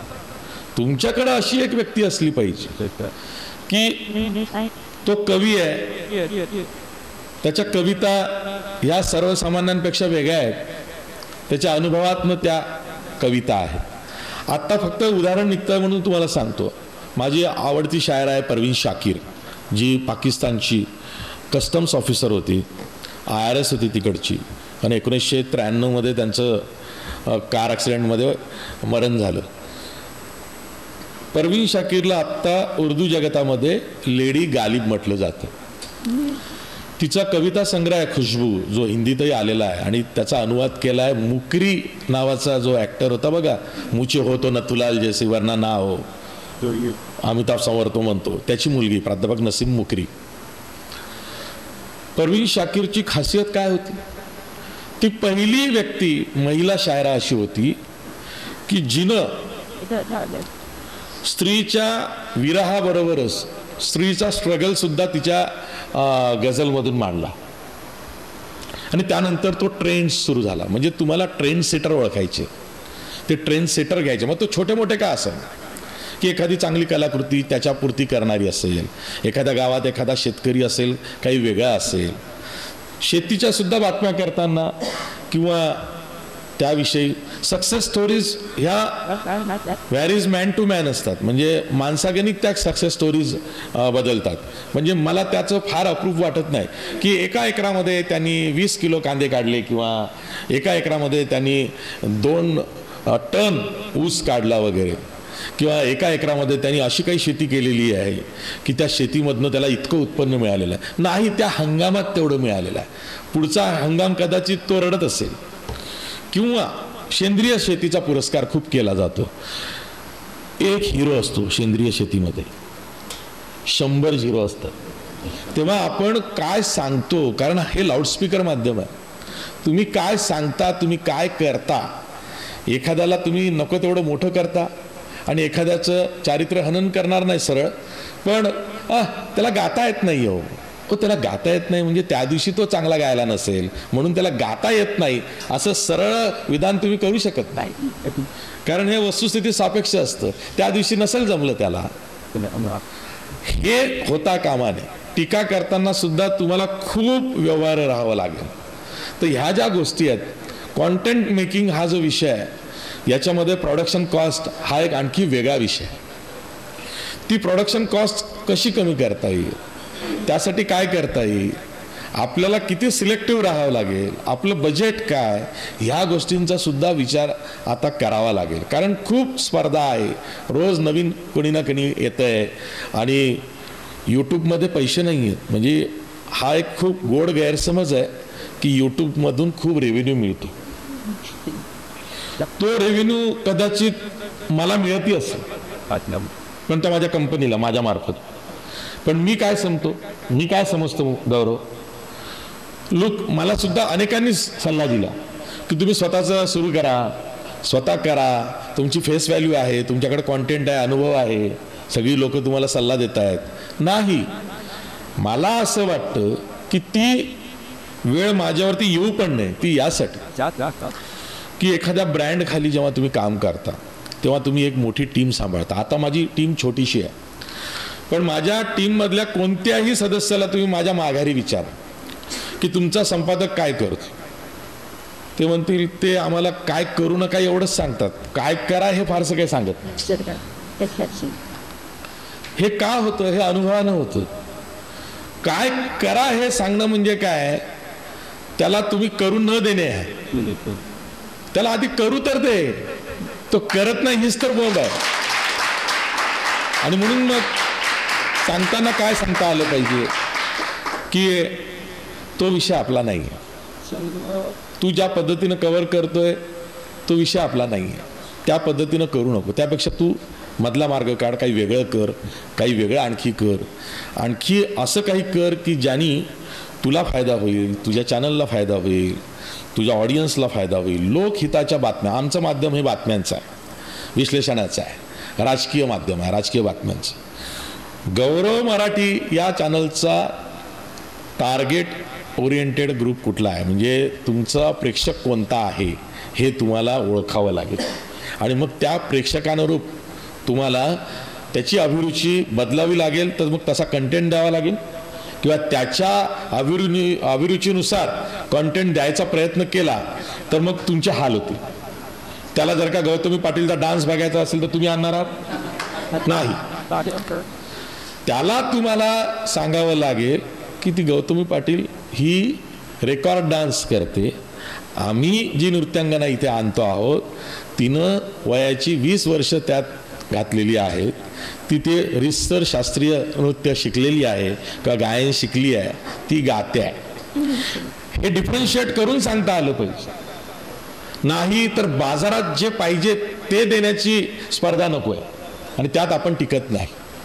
तेव्हा मला असं वाटतं की, आणि पुन्हा हेही सांगतो गौरव, की आम्ही आमची चळवळ म्हणून हे चॅनल सुरू केलेलं आहे. माझ्या सहकाऱ्यांनी आम्ही एका उदात्त हेतूनं हे चॅनल सुरू केलेलं आहे. असा विचार न घेता आम्ही हे चॅनल सार्वजनिक करतो आहोत. सर्व लोकांसाठी हे आम्ही कसं ते चॅनल राहील की जेणेकरून तुमचा ऑडियन्स बेस सुद्धा वाढेल. तर यासाठी तुम्हाला तुमच्या चॅनलचं प्रोग्रामिंग करावं लागतं. कॉन्टेंट कसा आणायचा, काय करायचं, आणि तो कॉन्टेंट किती सहज करायचं. ETV हे एक लो कॉस्ट मॉडेल होतं TV जगतामध्ये. आत्ता सर्वात लो कॉस्ट मॉडेल कोणतं आहे माहिती आहे?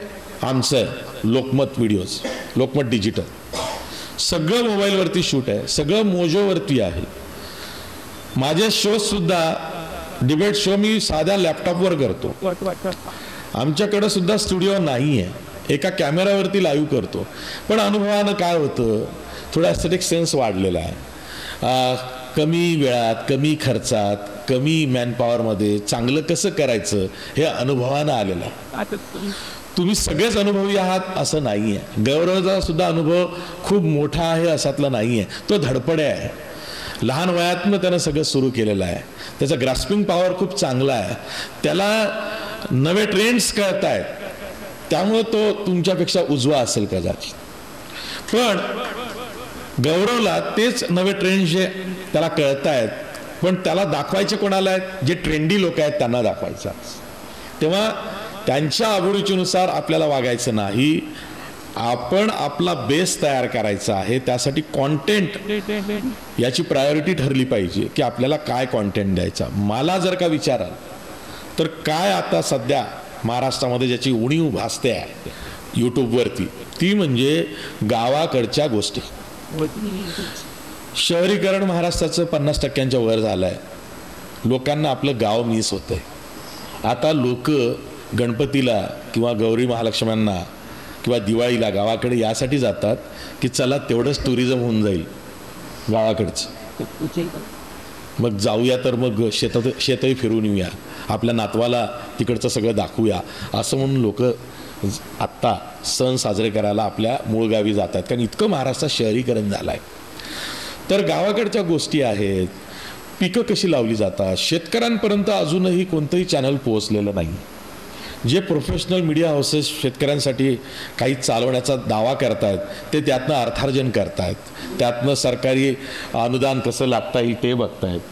तुम्हाला शेतकऱ्यांपर्यंत जायचं आहे की एखादा शेतकरी असेल ना की जो पारंपरिक शेती करून सुद्धा त्याच्या गावात कोणीही आत्महत्या केली नसेल. असं विदर्भात एखादं गाव असेल, माझं गाव आहे, की कोण्याही शेतकऱ्यांना आजवर आत्महत्या केलेली नाही. त्याचा शोध मी घेतला, त्याची काही सामाजिक कारणं पुढे आली आणि मला असं वाटलं की ही कारणं जगासमोर सांगितली पाहिजे. मी त्या पद्धतीनं ते करतो. कारण शेतकऱ्यांच्या आत्महत्या त्याची एक मानसिकता तयार मधल्या काळामध्ये झाली होती. ते एक लोन पसरलं. ते थोपवायचं असेल तर त्यासाठी काय केलं पाहिजे? खूप आव आणून काउन्सिलिंग करायचं नाही. त्याच्यासाठी जी पारंपरिक शेती करणारे शेतकरी असतील, जे इतरांबरोबरच तशी शेती करतायत, तर मग ते शेती कसं करतायत, ते काय लागवड करतायत. माझ्या गावामध्ये कापसाचा पेरा नाही आहे म्हणून आत्महत्या नाही आहे, सगळे सोयाबीनवरती आले. कापूस हे नगदी पीक आहे, सोयाबीन हे काही नगदी पीक नाही आहे, पण त्याचं प्रोडक्शन कॉस्ट कमी आहे. जर का तोटा झाला, नुकसान झालं तरी ते बेरेबल आहे, म्हणजे इतका फरक पडत नाही. पण कापसाचं तसं नाही. उत्पन्न झालं तर चांगलं आहे, नाही तर मरणच आहे. आणि म्हणून मग आत्महत्या वाढतात. कारण over the period of time कापसाच्या शेतीमध्ये नत्र, स्फुरत, पालाश ज्याला आपण म्हणतो, NPK, फर्टिलायझर, खत इतकं टाकलं गेलेलं आहे की जमिनीचा कसच कमी झालेला आहे. आणि मग जमिनीचा कस वाढवायचा असेल तर मग तुरीसारखं बेवड ज्याचा चांगला आहे अशी पिकं घ्यावी लागतात. पण ती पण घेतली जात नाही. कारण लोक म्हणतात कशाला 1 तास कमी करायचा, म्हणजे पेरणीचा, कापूसच लावूया ना. आणि मग तो जुगार खेळतो. तो जुगार फसला मग कर्जबाजारीपणा येतो, मग तो वाढतो चक्रवाढ व्याजानं, आणि मग आत्महत्याच्या पर्यायाने. मला असं वाटतं की अशा गोष्टींमध्ये की जिथे शहरी लोकांना ही भावना आली पाहिजे की आपण मदत केली पाहिजे. आपण नुसतं मदतीचा हात जिथे प्रसिद्धी आहे तिथं मदत न करता तळागाळातल्यांना बेमालूमपणे मदत केली पाहिजे. तो जो कॉन्टेंट आहे तो तुम्हाला तयार करावा लागेल. तुमच्या चॅनलवरती 4 स्वागत गीतं, 4 चांगले नृत्य, 4 चांगले इंटरव्ह्यूज हे तुमचं मापदंड असता कामा नये. कॉन्टेंट जो आहे त्या कॉन्टेंटमधून तुम्हाला रेव्हेन्यू जर का मिळवायचा असेल तर मग त्याला स्पॉन्सरशिप कशा येतील, तुम्हाला थोडंसं मार्केटिंग करावं लागेल, लोकांसमोर ॲप्रोच व्हावं लागेल. जसं आज झुंजारराव सरांनी हा हॉल अवेलेबल करून दिला असेल, त्यांच्यापर्यंत तुम्ही ॲप्रोचेबल होतात. तुम्हाला आणखीन 10 लोकांकडे जावं लागेल की कोणाचा CSR फंड आहे. आता फॉर एक्झाम्पल अनंत अंबानीच्या वनताराची चौकशी लागली आहे सुप्रीम कोर्टाकडनं. जगभरातले प्राणी त्यांना आणून ठेवलेले आहे. का केला हा उद्योग? कारण आपला CSR फंड जो आहे, जो कायद्यानं तुम्हाला खर्च करावा लागतो, तो इतर संस्थांना का खर्चाला द्यावा, आपणच खर्च करूया वनतारामध्ये, इतका स्वार्थी हेतू घेऊन ते स्थापन झालेलं आहे. असं होता का? मग कायद्यातल्या ज्या बाबी आहेत त्याचा आपण हक्क आहे आपला टॅक्स पेयर म्हणून असा विचार करून त्या अंबानीकडे तुम्ही जायला पाहिजे की बाबा तुझा CSR दे ना आमच्या चॅनलला. आम्ही पण ही एक सार्वजनिक आणि सेवाभावी ऍक्टिव्हिटी करतोय. असे कित्येक इथे उद्योजक असतील, संजय काकडे सारखे वगैरे, जा त्यांच्याकडे आणि सांगा की तुमच्या CSR फंडामधली काही रक्कम आम्हाला द्या, आमचा हक्क आहे. आत्ता केवळ इन्कम टॅक्स भरणाराच टॅक्स पेयर आहे असं नाही, तुम्ही आम्ही सगळेच टॅक्स पेयर आहोत. GST हा असा टॅक्स आहे की साधी कोलगेटची टूथपेस्ट जरी विकत घेतली तरी आपण टॅक्स पेयर आहोत. तेव्हा टॅक्स पेयर म्हणून आपले हक्क सुद्धा कळता आले पाहिजे. मी जमातच्या कार्यक्रमांमध्ये जातो आणि मुस्लिम मुलं समोर असतात. म्हटलं या मुलांमध्ये मला एक तरी मुलगा असा दाखवा की ज्याला संविधानानं दिलेले मूलभूत अधिकार माहिती आहेत. मुस्लिम समाजामध्ये सर्वात जास्त भीती आहे तरुणांमध्ये. त्यांना भारताचं संविधान माहिती नाही आहे, त्यांना संविधानानं दिलेले मूलभूत अधिकार माहिती नाही आहेत, त्यांना हेबियस कॉर्पस सारखा की सरकारी यंत्रणेच्या विरोधात सुद्धा आपल्याला लढण्यासाठी एक अधिकार आहे तेही माहिती नाही आहे. तेव्हा मुस्लिम समुदायामधली जी मुलं आहेत ना ती अशी घाबरट होतात आणि त्यांना असं वाटतं की कायदा आपल्याला शिक्षा करायलाच आहे का. कारण तो बघत आलेला आहे लहानपणापासून की ज्या मोहल्ल्यामध्ये जास्त मंदिर आहे तो हिंदूचा आहे आणि ज्या मोहल्ल्यामध्ये पोलीस चौकी जास्त आहे तो मुसलमानांचा आहे. ती भीती त्याच्या मनात घर करते. मग काय होतं, त्याला एखाद्या वेळेस कोणातरी नातलगाची एखादी गाडी भेटते चालवायला, मग तो एवढा फास्ट चालवतो, नको तेवढा ओरडतो, जातो. ते कशापोटी होतं? कारण त्याला माहिती आहे 15 मिनिटासाठीच ती गाडी मिळालेली आहे. तो सगळा राग, सगळा आनंद तेवढा 15 मिनिटात काढतो, जोर जोरात गाडी चालवतो, हॉर्न वाजवतो. हे का होतं? इन्सिक्युरिटी असते. मला म्हणायचं आहे की जेव्हा तुम्ही अशा गोष्टी जेव्हा सार्वजनिक प्लॅटफॉर्मवरती आणताय गौरव, तेव्हा तुम्हाला समाजामध्ये बदल सुद्धा घडवून आणायचा, काही गोष्टी समोरच्यांना सांगायच्या.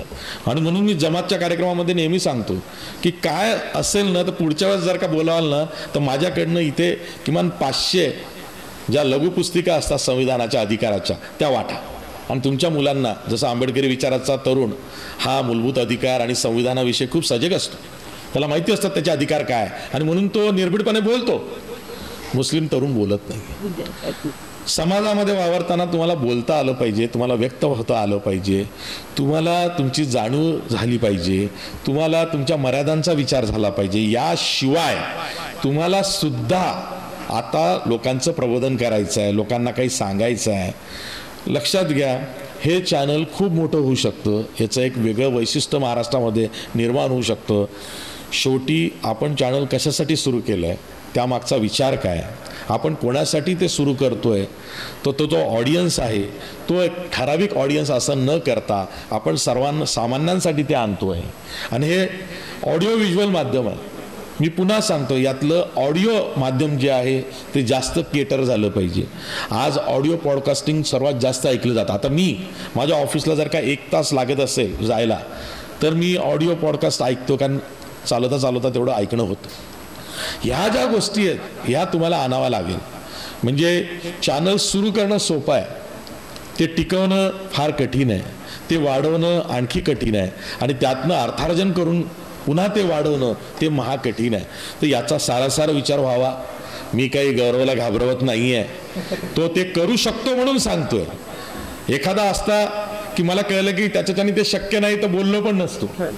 गौरवमध्ये ती धडपड आहे. अहो मी पुन्हा सांगतो, गौरवचं गाव असेल, त्याचा तालुका असेल, त्याचा जिल्हा असेल, तो कोणत्या वातावरणात वाढला असेल, तिथली मानसिकता काय याचा विचार करून त्याच्याविषयीचा आदर वाढलेला आहे. पुण्यामध्ये येऊन, मुंबईमध्ये येऊन एका रिसोर्टमधल्या मुलानं आपला एक बेस तयार करणे, नॉट अ इझी गेम.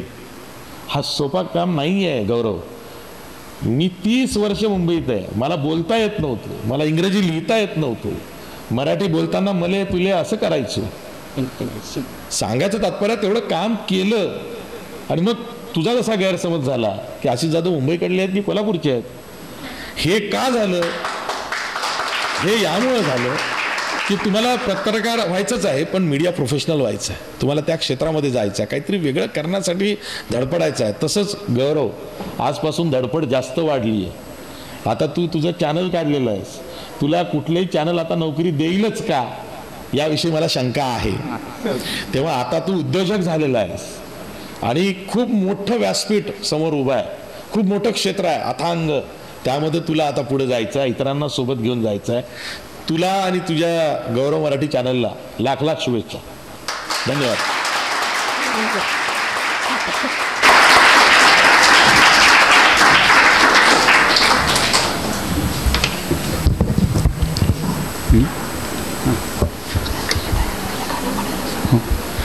धन्यवाद सर. सरांनी खूप चांगलं मार्गदर्शन केलं आहे. गौरवलाच नाही तर आम्हाला सगळ्यांना खूप चांगलं मार्गदर्शन केलं आहे.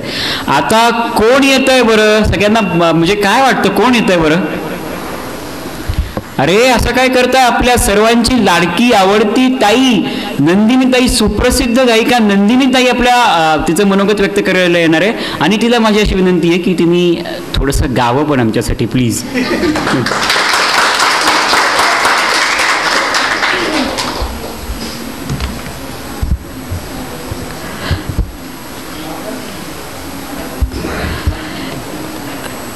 आदरणीय व्यासपीठ आणि समोर जमलेले सगळे मित्रमैत्रिणी, सगळ्यांना माझा नमस्कार.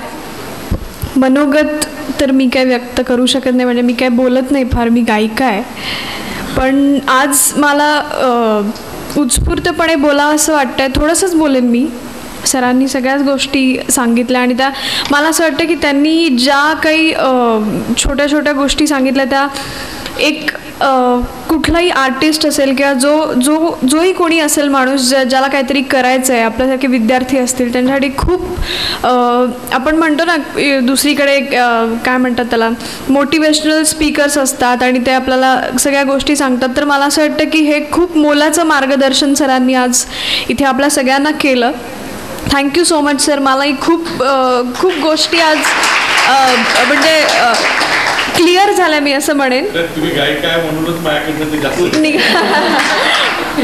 येस बिलकुल. आणि गौरवबद्दल तर सगळेच बोललेत, पण माझ्या मनात त्याचं एक वेगळं स्थान आहे. तर मला सांगायला आवडेल की पहिल्यांदाच त्यांनी मला जेव्हा फोन केला होता, आमची ओळख मला वाटतं किती 4-5 वर्ष जुनी आहे ओळख, आणि जेव्हा पहिल्यांदा त्यांनी मला फोन केला होता त्याच्याच एका तो मॅक्स मराठीवरती जेव्हा काम करत होता तेव्हा त्याला आमच्या दोघींची म्हणजे माझी लहान बहीण अंजली आणि माझी मुलाखत घ्यायची होती आणि त्यांनी आम्हाला फोन केला होता आणि तेव्हा तो पहिला शब्द आम्हाला बोलला होता की ताई आम्हाला तुमची मुलाखत घ्यायची आहे. तर तिथेच मला असं वाटलं की कोणीतरी प्रोफेशनली आपल्यासोबत सगळे बोलतात पण कोणी मॅडम किंवा नंदिनी किंवा असं बोलतात, पण तो पहिल्यांदाच मला ताई म्हणाला आणि मला तिथेच खूप भारी वाटलं. खूप जण असतात असे किंवा खूप जणांना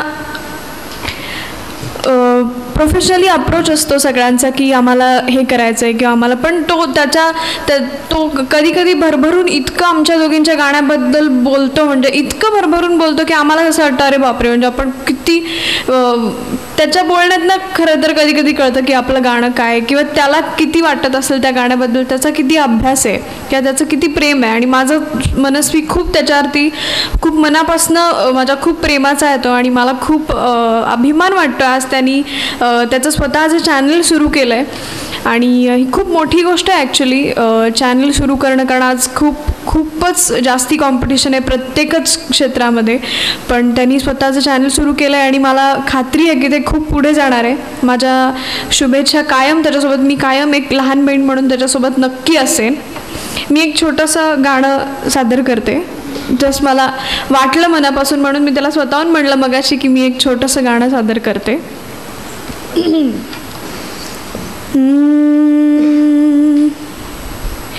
हीच मुची प्रार्थना अन हेच मुचे मागणे, माणसाने माणसाशी माणसा समवागणे, हीच मुची प्रार्थना.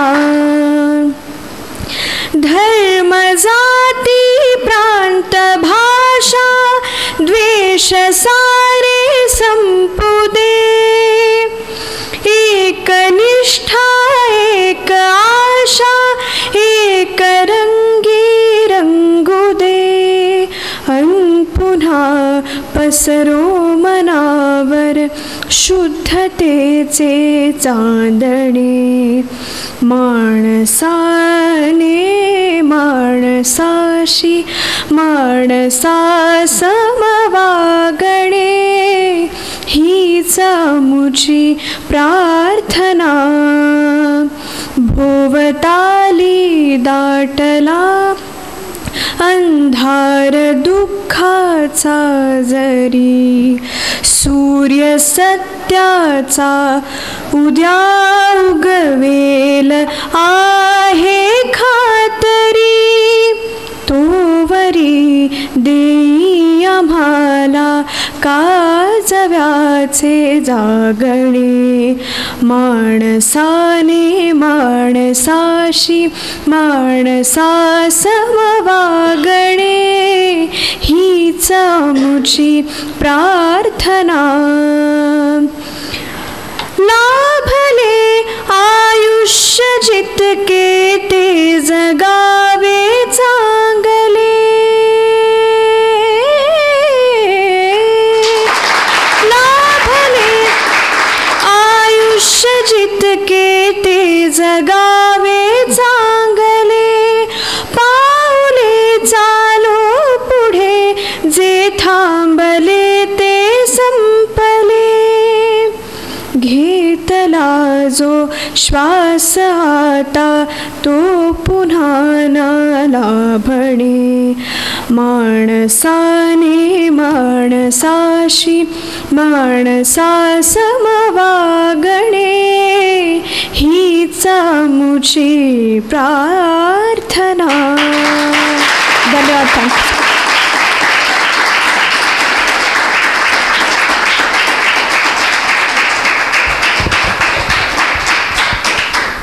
धन्यवाद नंदिनीताई. खूप सुंदर. मला तर खूप भरून आलं हे गाणं ऐकल्यानंतर. म्हणजे हे गाणं मी खूप वेळा ऐकलं आहे, म्हटलं सुद्धा, पण नंदिनीताईच्या आवाजात जेव्हा ऐकलं तेव्हा खरंच भरून आलं. सगळ्यांना भरून आलं असेल ना?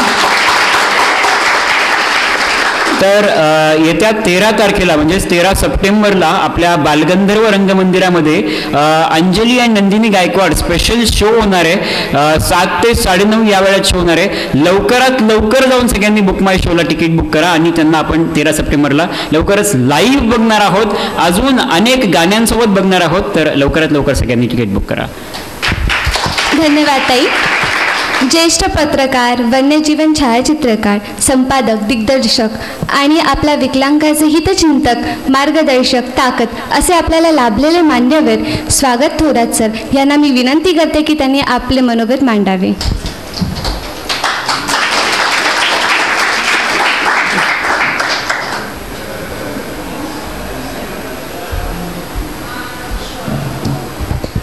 नमस्कार. आदरणीय व्यासपीठ, ज्येष्ठ माध्यमतज्ञ आशिष जाधव आणि सर्व उपस्थित, मी फार काही बोलणार नाही, कारण बोलणं हा माझा प्रांत नाही आहे. संपादक म्हणून लिहिणं आणि नाटकांचा दिग्दर्शक म्हणून कलाकारांना बोलतं करणं एवढंच मला जमतं. मला स्वतःला फारसं बोलता येत नाही. आशिष सरांनी खूप महत्त्वाचे मुद्दे मांडलेले आहेत आणि त्यातून गौरव मालकला आपली पुढची दिशा नक्कीच कळलेली आहे. आत्ता गौरवला मी तो नगरला असल्यापासून ओळखतो आणि त्याचा संपूर्ण प्रवास मी पाहिलेला आहे. आत्ता मी कार्यक्रमाच्या आधी त्याला 2-3 प्रश्न विचारले की तुझा हे सुरू करण्यामागचा हेतू काय आहे. आणि मग आमची जी चर्चा झाली त्यातून मला हे कळलं की त्याला काय करायचं आहे ही त्याची भूमिका अतिशय स्पष्ट आहे. झुंजारराव सरांनीही काही मुद्दे मांडले आणि मला या हॉलच्या रचनेचा अतिशय महत्त्वाचा मुद्दा एक लक्षात आला आहे की इथे व्याख्यात्याच्या समोर घड्याळ लावलेलं आहे, त्यामुळे फार बोलू नये याची मला जाणीव आहे. कारण सगळ्यांना तर भुका लागलेल्या आहेत, त्यामुळे मी 2च मुद्दे मांडतो आणि मग थांबतो की आजचा जो संपूर्ण समाज आहे आणि समाजात जे काही चाललेलं आहे त्याच्याबद्दल मी 4 ओळी सांगतो की विवेकाची रोपं आता जगवायला हवीत. विवेकाची रोपं आता जगवायला हवीत, लईच माजलेली बाकी तणं खुरपायला हवीत. तर गौरव, तुला खुरपं हाती घ्यावं लागणार आहे आणि चांगल्या गोष्टी टिकून राहण्यासाठी वाईट गोष्टी लोकांसमोर आणून ती तणं आपल्याला छाटायला हवी आहेत, नाहीतर चांगली रोपं वाढणार नाही आहेत. हा एक मुद्दा आहे. आणि दुसरा आशिष सरांनीच मांडलेला मुद्दा की तुम्हाला स्पॉन्सर मिळावे लागतील, त्याशिवाय हे माध्यम चालवणं तसं कठीण आहे. तर त्याच्यावर एक छोटंसं काव्य आहे माझं. त्याच्यामध्ये आशिष सरांनी जो मुद्दा कंटेंट जो आहे तो फार महत्त्वाचा आहे. तर कंटेंटच्या ऐवजी माल हा शब्द मी वापरतो इथे ह्या कवितेमध्ये. जिथे जिथे माल आहे तिथे तिथे कंटेंट आहे असं समजा. विकायचा असेल माल तर छान मांडून ठेव, नसेल विकायचा तर मात्र झाकून ठेव. विकायचा असेल माल तर छान मांडून ठेव, नसेल विकायचा असेल तर मात्र झाकून ठेव. माल जसा मांडशील, जसा सजवशील तशी गिऱ्हाईक येतील. उघड्यावर मांडशील तर घासाघीस करतील, शोरूममध्ये ठेवशील तर सांगतील त्या भावाला घेतील.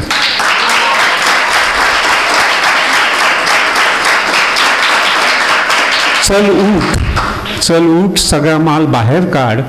तुझ्या कथा, तुझ्या कविता, तुझी चित्र, तुझी शिल्प, तुझं गाणं, तुझा अभिनय घासून पुसून स्वच्छ कर. उठ पटकन, चल झटकन, माल मांडायची वेळ झाली. किती दिवस उपाशी राहशील बघ, भुकेची वेळ झाली, माल विकायची वेळ झाली.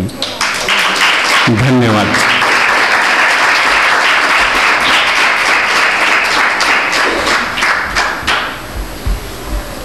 धन्यवाद सर.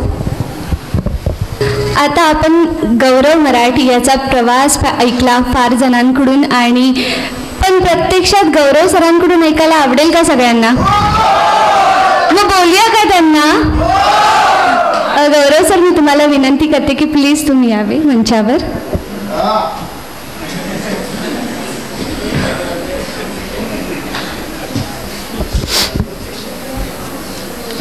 खूप दडपण आहे माझ्यावर सध्या. दडपण हे मान्यवरांचं नाही आहे अजिबात, दडपण भावनांचं आहे थोडं, त्यामुळे समजून घ्या. आदरणीय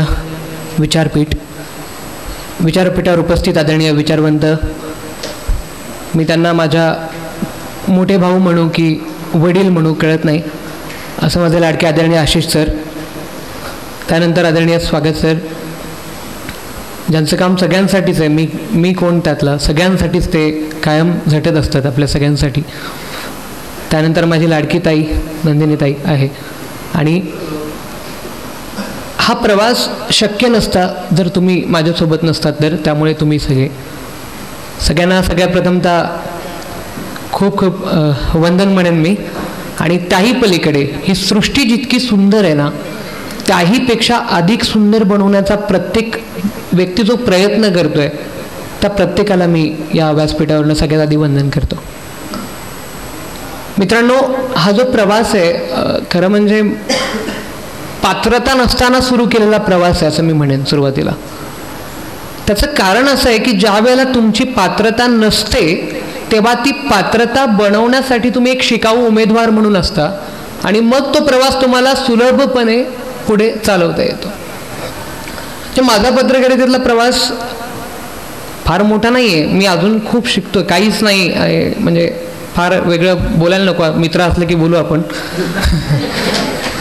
पण शाळेत असताना एकदा हॉस्टेलमध्ये आम्ही राहायचो. मी पहिल्या वर्गापासून हॉस्टेलमध्ये आहे आणि त्यावेळेला असं असायचं की ते आपण आठवड्यातनं एक दिवस डिबेट शो, सर तुम्ही जे फॅड सांगितलं आता, तर त्यावेळेस ते खेळायचो आम्ही. कोणी काँग्रेसचा प्रवक्ता, कोणी BJPचा, कोणी, तेव्हा कळत नसायचं. 5वी 6वीला होतो, 7वी 8वीला. आणि त्यावेळेला ना मी ते चर्चासत्र ॲज अ अँकर ते कंडक्ट करायचो. तिथे काही पत्रकारितेची माहिती नव्हती, फक्त ते पॅशन होतं आतमध्ये असलेलं. तिथून पुढे 10वी झाली आणि त्यानंतर मी पुण्यात आलो. पुण्यात येण्याचं एकमेव कारण होतं की मला काही शहरीकरणाबद्दल अजिबात आवड नव्हती, पण मला ना वाटायचं की पुण्यात एज्युकेशन चांगलं, खूप लोक बोलायचे. म्हटलं आपण जाऊन बघू काय एकदा. तर आलो पुण्यात 2019मध्ये आणि माझ्या थोडं काय म्हणतात त्याला, पॉझिटिव्ह म्हणा निगेटिव्ह, लॉकडाऊन लागला 2020मध्ये. आणि त्या काळामध्ये माझ्या सगळ्या ब्लाइंड मित्रांचे एवढे इश्यू होते, इतक्या समस्या होत्या. आणि मला असं वाटतं खरा पत्रकार कोण असतो माहिती का, जो त्या वेदना स्वतः भोगतो आधी आणि नंतर त्या मांडतो. त्या वेदना स्वतः आधी भोगाव्या लागतात तुम्हाला, तशा तुम्ही स्टुडिओमध्ये बसून बाता नाही मारू शकत. हे माझं मत हे. आणि परत एक क्लिअर करतो की हे माझं मत आहे, त्यामुळे ते कोणी स्वीकारावं असं मला अजिबात वाटत नाही. तर मला असं वाटलं, त्यानंतर मी ते इश्यू बघितले. सर त्या काळात लॉकडाऊन लागलं आणि सगळं सुरू होतं आहे, लॉकडाऊन निवळत आहे, पण आमच्या ब्लाइंड मित्रांच्या शाळा अजिबात सुरू होत नाही. असं का? कारण त्यांना स्पर्शाच्या साह्यानं शिकवलं जातं. कोणत्या कॉलेजच्या, ठीक आहे कॉलेजचे स्वतः डेव्हलप होतात वगैरे, पण जो मुलगा या अंध जगतात शिक्षणाच्या निमित्तानं पहिल्या वर्गात आला आहे, त्याला स्पर्शाच्याच माध्यमातून शिकवलं जाणार आहे, त्याचा विश्वस्पर्श असणार आहे, अशा शाळा सुरू होत नव्हत्या. ही बाकीच्यांसाठी, बाकी माध्यमांसाठी फार छोटी गोष्ट असेल, फार छोटी, म्हणजे काडी मात्रसुद्धा त्याला त्यांच्या दृष्टीनं किंमत नसेल. पण मला माहीत होतं, कारण मी त्या प्रोसेसमधनं आलो होतो की हे का गरजेचं आहे. त्याच्या विरोधात ते विरोध करण्याची सवय, जरा ॲटिट्यूड आहे थोडासा. तर त्यामुळे आवाज उठवला, कोण लिहिल काय नाही. ट्विटर नावाचं माध्यम होतं, त्या ट्विटरवरनं लिहित राहिलो. आणि माझी एक सवय आहे की मी केवळ कुठली बातमी करत नाही, झाली बातमी आणि पब्लिश केली संपला विषय असं नाही. मला त्या बातमीचा फॉलोअप घ्यायला प्रचंड आवडतं. त्यात माझा एक स्वार्थ असतो, तो स्वार्थ मी नंतर सांगतो. त्यानंतर काय झालं, मी फॉलोअप घेतला. मी मंत्रालयात गेलो त्या कोविडच्या काळात आणि भेटलो मी धडपड करत, काही करत. आणि ती बातमी केल्याच्या नंतर माझ्या फॉलोअप नंतर मी, मोठेपणा नाही तर सगळ्यांना माहिती आहे की त्याच्या 8 दिवसांनी त्या शाळा सुरू झाल्या. आता हा जो प्रवास आहे तो इतरांसाठी फार छोटा, परत सांगतो मी, पण माझ्या दृष्टीने फार मोठा होता. इथं मला काही पत्रकारितेची आवड लागली नाही, म्हटलं चलो होता है कुछ तो है. मग नंतर पुढे प्रवास सुरू केला. आणि बघा सिस्टीममध्ये त्या व्यक्तीचं नाव मी इथे घेणार नाही, एक दिव्यांग व्यक्ती होते. मला असं वाटतं की अनेक सामाजिक संघटना आहेत, अनेक संस्था आहेत, अनेक सामाजिक कार्यकर्ते आहेत, अनेक पत्रकार आहेत जे आमच्या दिव्यांगांसाठी काम करतात. पण मला ना थोडंसं उलटं काम करायला आवडेल. ते कसं की तुम्ही आमच्यासाठी काम करताना तर प्लीज आमच्या बांधवांचं भांडवल करू नका. मला हे नाही बघायचं की आम्हाला हे नको आहे. आम्ही जर तुमच्याकडनं एखादी मदत घेत असू तर ती आमची त्यावेळची गरज आहे म्हणून आम्ही मदत घेतो, बाकी काही नसतं. आम्ही तुमच्यासारखेच कॉमन आहोत. तर त्यावेळेला एक व्यक्ती होते विदर्भातल्या, अकोला जिल्ह्यातले, मी नाव नाही घेत कारण मला भांडवल नाही करायचं, फक्त कन्सेप्ट तुम्हाला क्लिअर झाली पाहिजे म्हणून. तर ते समाज मंदिरामध्ये 10 वर्षापासून राहत होते.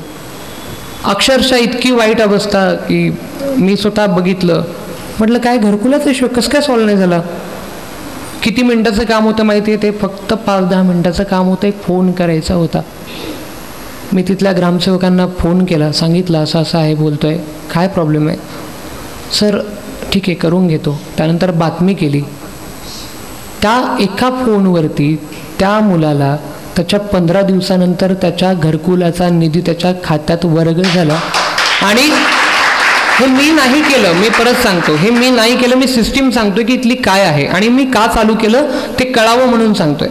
तर ते सुरू झालं, म्हणजे ते घरकुल आलं, त्या मुलाने घरकुल बांधलं. ते बांधल्याच्या नंतर त्याच्या घरच्यांनी मला बोलवलं आणि बोलवल्याच्या नंतर त्यांनी जो आशीर्वाद दिला, तेवढा आनंद जगाच्या देशाच्या पंतप्रधानांनाही झाला नसेल, तो आनंद त्यावेळी मला झाला होता. हा माझा स्वार्थ होता.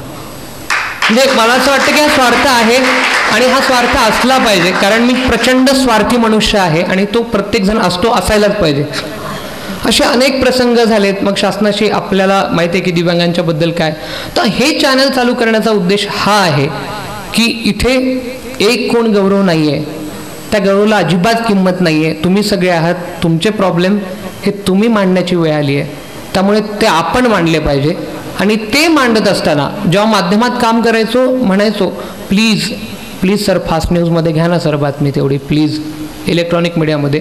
आता मी त्यांना दोष नाही की ते नाही लावत होते, ठीक आहे, त्यांचा TRPचं काही गणित असेल किंवा ज्या काही सगळ्या गोष्टी असतील. पण मग असं वाटलं यार की का थांबायचं ना इथे, जर आपल्याला कामच करता येत नाही आहे. मला एक गोष्ट खूप विनम्रपणे इथे सांगायची आहे की प्रसिद्धी आणि ही चंदेरी दुनिया, मी फार म्हणजे माझं भाग्य आहे, मी म्हणतो की मला फार हे लवकर कळालं की ते फोटो सेशन, ते मंत्री, त्या सगळ्या गोष्टी, तो एक चंदेरी दुनियेतला बाजार आहे. तिथे आपल्याला अजिबात महत्त्व नाही आहे. महत्त्व असेल तर किती आहे की हां ओके हा दिव्यांग आहे. म्हणजे मलाही आता मी जेव्हा माहीत झालं लोकांना की सुरू करतोय, हां तो अंध आहे तरीसुद्धा हे करतो, अरे म्हणजे मला तुम्ही तसं नका स्वीकारू. जर माझ्या टॅलेंट असेल त्याला स्वीकारा, टॅलेंट नसेल तिथेच शिव्या घाला, हे मांडणाऱ्यातला मी आहे. गुणवत्ता खूप महत्त्वाची आहे आणि अंधत्व हे काही नसतं, काही नाही. मी आशिष सर तुम्हाला तर चांगला अनुभव आहे, स्वागत सरांना त्याच्याही पेक्षा आहे, पण इथे जे मान्यवर आहेत त्यांना मी खूप मनापासून रिक्वेस्ट करतो की कुठल्याच अंध व्यक्तीकडे तुम्ही अजिबात, तो खूप चांगला असेल, तो खूप बिचारा असेल, तुम्हाला वाईट वाटेल पण मला हे क्लिअर केलं पाहिजे, असं वाटू देऊ नका. तुमच्याही पेक्षा जास्त किडे आमच्या अंगात असतात. आणि मला हा विचार घेऊन जायचा आहे, तेव्हा कुठे आमचं भांडवल थांबेल, तेव्हा कुठं आम्हाला नाही, आम्ही सक्षम आहोत, आम्ही करू शकतो, जसे तुम्ही आहात तसे आम्ही आहोत आणि गुणात्मकतेच्या जोरावर करायचं आहे. आणि याची प्रेरणा म्हणजे मला स्टोरी काय करायची आता मी सांगतो थोडं. मला कुठे जायचं आहे माहिती आहे, तुम्ही डॉक्टर आम्रपाली मोहितेंचं नाव कोणी ऐकले की नाही मला माहीत नाही. एक पारलिंगी समाजाची एक मध्यमवर्गीय कुटुंबातली एक व्यक्ती पुढे येते. रस्त्यावरती अनेक टाळ्या वाजवणारे हात आपण बघतो, ते मागण्यासाठी असतात, पण हेच टाळ्या वाजवणारे हात आधाराचे सुद्धा बनवू शकतात, हे त्या माऊलीनं सिद्ध केलं आहे. मला तशा लोकांपर्यंत जायचं आहे. त्यांची समस्या म्हणणार नाही मी, त्यांचा प्रवास जाणून घेतो. समस्या वगैरे असं काही नसतं, कुठेच नसतं. म्हणजे माझ्याही लाईफमध्ये माझे बाबा खूप माझं मोटिवेशन आहेत. म्हणजे माफ करा तुम्हाला वाईट वाटेल, मी जेवढं देवाला मानत नाही तेवढं त्यांना जास्त मानतो, कारण ते माझ्या आयुष्यातले खरे रिअल हिरो आहेत. सॉरी तर एक प्रवास सांगेन फक्त, पप्पा सॉरी तुम्हाला नाही आवडणार, पण हे प्रत्येकाच्या कुटुंबात आहे आणि प्रत्येकाच्या कुटुंबातनं ते व्यक्तीने ते ॲक्सेप्ट करून पुढे आलं पाहिजे म्हणून मी सांगतोय. कोणाला हे अतिशोक्ती वाटू शकतं, वाटू द्यात, कारण ते माझं मत आहे. परत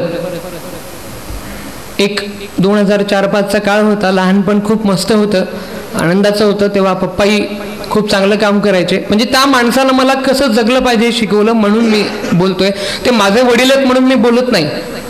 एक गजानन मालक नावाची व्यक्ती म्हणून फार न्यूट्रल लेवलला जाऊन मी हे बोलतोय की मी काय शिकलो त्या माणसाकडनं. लहानपणी खूप चांगले दिवस होते आणि ते दिवस असताना पप्पा सिव्हिल इंजिनिअरिंगचं काम करायचे, कॉन्ट्रॅक्ट घ्यायचे. आणि आशिष सरांना माहीत असेल की वाशिम जिल्ह्यात एक हराळ नावाचं गाव आहे रिसोड तालुक्यातलं. तिथे एक शिवाजी महाराजांचं खूप भव्य दिव्य असं स्मारक आहे. पप्पांना आधीपासून कविता लिहिणं असेल, नाटक बसवणं असेल, त्या सगळ्या गोष्टींची आवड आणि काहीतरी वेगळं करायची आवड. पैसा ही गोष्ट त्या माणसाने कधी जवळ केली नाही. तोच संस्कार म्हणा किंवा तो विचार म्हणा तो आलाय. तो किती चुकीचा बरोबर माहीत नाही पण आलाय.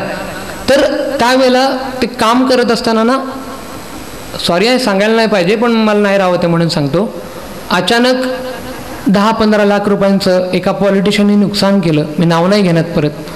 ते नुकसान केल्याच्या नंतर तो माणूस आहे ना अजिबात नाही दबंगला, अजिबात नाही. म्हणजे त्या माणसाचं जिल्ह्यात एक नाव होतं, वलय होतं, खूप मोठं नाव होतं त्यावेळेस, पण नाही डगमगला. 15 लाख रुपयाचं नुकसान झालं आणि मित्र खूप चांगले, एक पप्पा आणि मी एका बाबतीत प्रचंड लकी होत की आम्हाला मित्र खूप चांगले मिळालेत आयुष्यामध्ये. खूप म्हणजे असं म्हणतात ना की सोबतीने संपवू अंधार मित्रा, वेदनेचाही करू शृंगार मित्रा, घर तसे मजबूत असते मैत्रीचे, गैरसमजाचे नको दार मित्रा. असं अनंतराव त्यांच्या ओळी आहेत. तर मला फार बोलायचं नाही, मी थांबणार आहे. तर तो प्रवास झाला, 10-15 लाख रुपयांचं नुकसान झालं. आता काय करायचं असं म्हणून तो माणूस पुण्यात आला. नीट ऐका, हे मी खरंच माझे बाबा म्हणून नाही बोलत, शपथ, तुमची शपथ नाही बोलत आहे. हां, नाही नाही जाणार नाही तुम्ही, कारण खरी शपथ आहे. तर तो माणूस पुण्यात आला आणि ॲज अ सिक्युरिटी गार्ड म्हणून त्या माणसाने कामाला सुरुवात केली. त्यावेळेला म्हणजे नाही बोलता येत मला आता, पण तिथून तो सुरू झालेला प्रवास आज पप्पा ऑपरेशन मॅनेजरपर्यंत पोचलेत तिकडे. म्हणजे एक नौकं क्षेत्र असतं आपल्यासाठी. आणि मला त्यांनी कधीही नाही म्हटलं की गौरव तुला हे नाही करायचंय, तुला हे करायचंय. ते म्हणले माणूस पुढच्या 10 मिनिटांनी या विश्वात आहेत की माहीत नाही, तू तुझी 1-1 मिनटं तुला जसा वाटेल, तुला जे करायचं असेल ते तू कर, मी तुझ्यासोबत आहे. आणि मला वाटतं हा सपोर्ट होता. आणि पप्पा मंचावरती नाही आहेत, ते खालीच आहेत, ते नाही आले वरती. आणि तो विचार तिथून आला. सो या हिरो माणसाला मी वंदन करतो सगळ्यात प्रथम. बाकी आईचं कौतुक आहे, पण तिचं जास्त करत नाही मी. ओके, तर हा प्रवास आम्हाला कसा घेऊन जायचा आहे माहिती आहे, जिथे जी गोष्ट आलेली नाही आहे. आणि माझा अजून एक विषय की जेव्हा तुम्ही शेतकऱ्यांचे प्रश्न करता, वंचितांचे प्रश्न करता, त्यावेळेला एक सोफिस्टिकेटेड भाषा असते. मग काय सांगाल, काय तुमच्या भावना आहेत? अरे तसं नाही, मला काय करायचं आहे की जर तो त्या विदर्भातला असेल, ती भावना पुढच्याला कळो अथवा न कळो. माझं चॅनलचं काही TRP पैसा कमवणं अजिबात उद्देश नाही. कारण मी पत्रकारिता ही माझी प्रियसी मानतो. खरं तिच्यावर मी मनापासून प्रेम करत आलो. मला काय त्याच्यातनं पैसे कमवायचे नाही. त्यासाठी मी माझा कॉम्पिटेटिव्हचा अभ्यास करून कुठेतरी जॉईन होईन, काहीतरी करेन. आणि तेवढं कॅलिबर थोडंफार आहे, म्हणजे वाटतं बाबा, भविष्यात माहीत नाही. तर पत्रकारितेकडे मी करिअर म्हणून आयुष्यात बघणार नाही. जिथे कुठे तुम्हाला असं दिसेल की यातनं करिअर हा याचं बनवतोय, त्यावेळेला मला तिथेच थांबवा. मला फक्त माझं पॅशन आहे. कारण यातनं ना लोकांच्या चेहऱ्यावर एक हास्य असतं, आणि ते बघितल्यावर जितका आनंद होतो, कारण मी स्वतः तिकडनं आलोय ना, मला माहिती आहे ते काय सगळं, तर तो आनंद आहे. तर मला तिथे जायचं आहे. म्हणजे शेतकरी जर त्याच्या भाषेत बोलेल तर मी मले तुलेच्याच भाषेत बोलून त्याच्याशी इंटरव्ह्यू करेन, डायलॉग करेन. भले तो कोणाला समजू देत न समजू देत, पण तो माणूस तर व्यक्त होतोय ना. ठीक आहे, मला मान्य आहे की 1000 लोक नाही बघणार. अरे पण तो रोज माझ्याकडनं एक व्यक्तीचा आनंद होईल, बस संपला विषय. एवढं साधं सरळ गणित आहे माझं.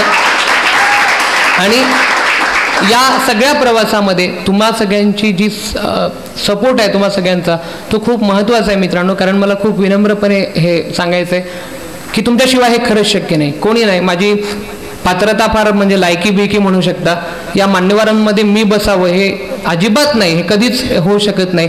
पण तो आज योग आलाय. मला वाटतं हा एक प्रवास आहे आणि तो मी एन्जॉयच करतो नक्की. मला ना रेडिओसारखं जगायला आवडतं.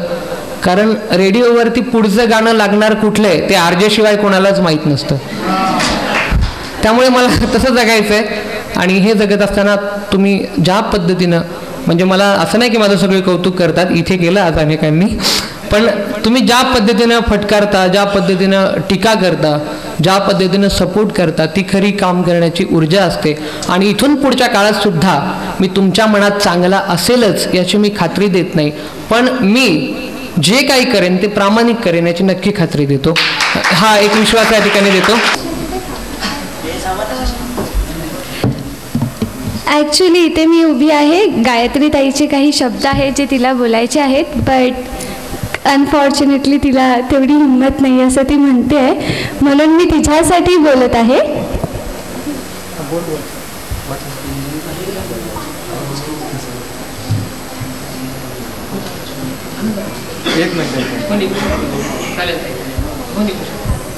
खरं तर हे माझ्या आयुष्यातलं पहिलं भाषण आहे. मी आधी कधीच धाडस नाही केलं किंवा ते झालंही नाही.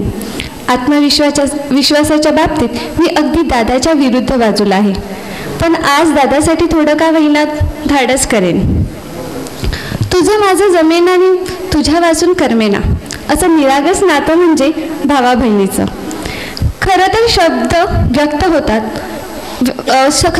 व्यक्त होता येत नाही, त्यापेक्षा तुला शब्दात उतरणं खूपच कठीण आहे. मला जोवर आठवतं तोवर दादाने 4थीपासून वक्तृत्वाची सुरुवात केली. आलेल्या संकटांना आणि परिस्थितींना कधीच न डगमगता अगदी खंबीरपणे सामोरे गेलास. अनेक माध्यमांसाठी काम केले. दादाने त्याच्या मेहनतीने आणि कर्तृत्वाने त्याचे एक अस्तित्व निर्माण केलं. तुझं प्रत्येक काम मी जवळून पाहिलं आहे. तुझ्या या संपूर्ण प्रवासात मला एक धडा मिळालाय की अडचणी किती किंवा भीती या शरीरात नसतात तर त्या मनात असतात. जर मनात ताकद असेल तर काही शक्य नाही असं नाही आहे. यामुळे मी आज एक धाडस करून स्टेजवर येऊन बोलण्याचा प्रयत्न करत होते, पण नाही झाला. माझ्याकडून बोलण्याचे धाडस अजिबातच होत नाहीये, पण नेहमी सगळ्यांना सांगते की दादा माझा नेहमीच एक आधारस्तंभ राहिलाय आणि मला हे फक्त इतरांना सांगण्यापुरतं मर्यादित नव्हे. आणि एक अजून महत्त्वाचं म्हणजे उद्या दादाचा वाढदिवस आहे. मला असं वाटतं की माझ्याकडून त्याच्यासाठी याचंच सर्वात मोठं गिफ्ट असेल कदाचित. गायत्री, खरं सुंदर होतं आणि मला छान वाटते मी तुझे शब्द इथे मांडण्याचा प्रयत्न केला. धन्यवाद. गायत्रीताई आणि गौरवदादा म्हणजे खरंच खूप भरून आलं मला आणि ऋतुजाताईला सुद्धा की रिअली आम्ही एवढं चांगलं अँकरिंग नाही केलं आहे. मला असं वाटतं आम्हाला दोघांनाही असं वाटतं. तरी तुम्ही एवढं कौतुक केलं आमचं आणि गायत्रीताईचं तर कौतुक जेवढं कराल तेवढं कमी आहे असं मला वाटतं. सगळेच जण ते सगळ्या सहकार्यांमध्ये म्हणजे सगळ्या जेवढे काही सोहळे कार्यक्रम पार पडतात त्या सगळ्यांमध्ये ती सक्रिय असते.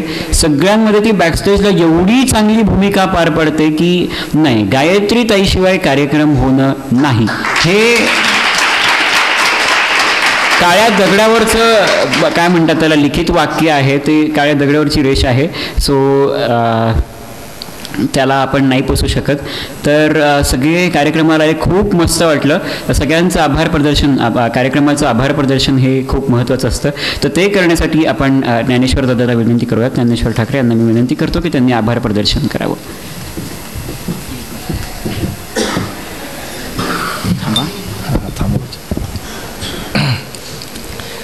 धन्यवाद. प्रथमतः आज आपण सकाळी जवळ 11 वाजेपासून इथं सर्वजण उपस्थित राहिले. आपले उपमान्यवर आशिष सर, नंतर आपले स्वागत सर, नंदिनीताई, आपली लाडकीताई, अजून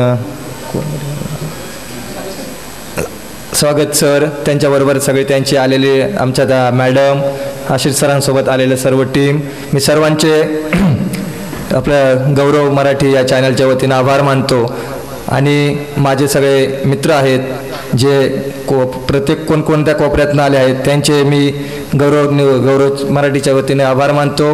खरंच आभार मानायचे असतील तर आमच्या काकांचे. काका गेल्या 3-4 दिवसापासून तिरुपतीला गेले होते, त्यानंतर ते गावाकडे गेले, त्यांची गावाकडे थोडी तब्येत डाऊन झाली. एवढ्या परिस्थितीतही ते आपल्यासाठी इथे उपस्थित राहिले, त्यासाठी एक जोरदार टाळ्या होतील काकांसाठी. त्यांचेही खूप खूप आभार. आमच्या मातोश्री त्याही इथे उपस्थित आहेत, त्यांचेही आभार.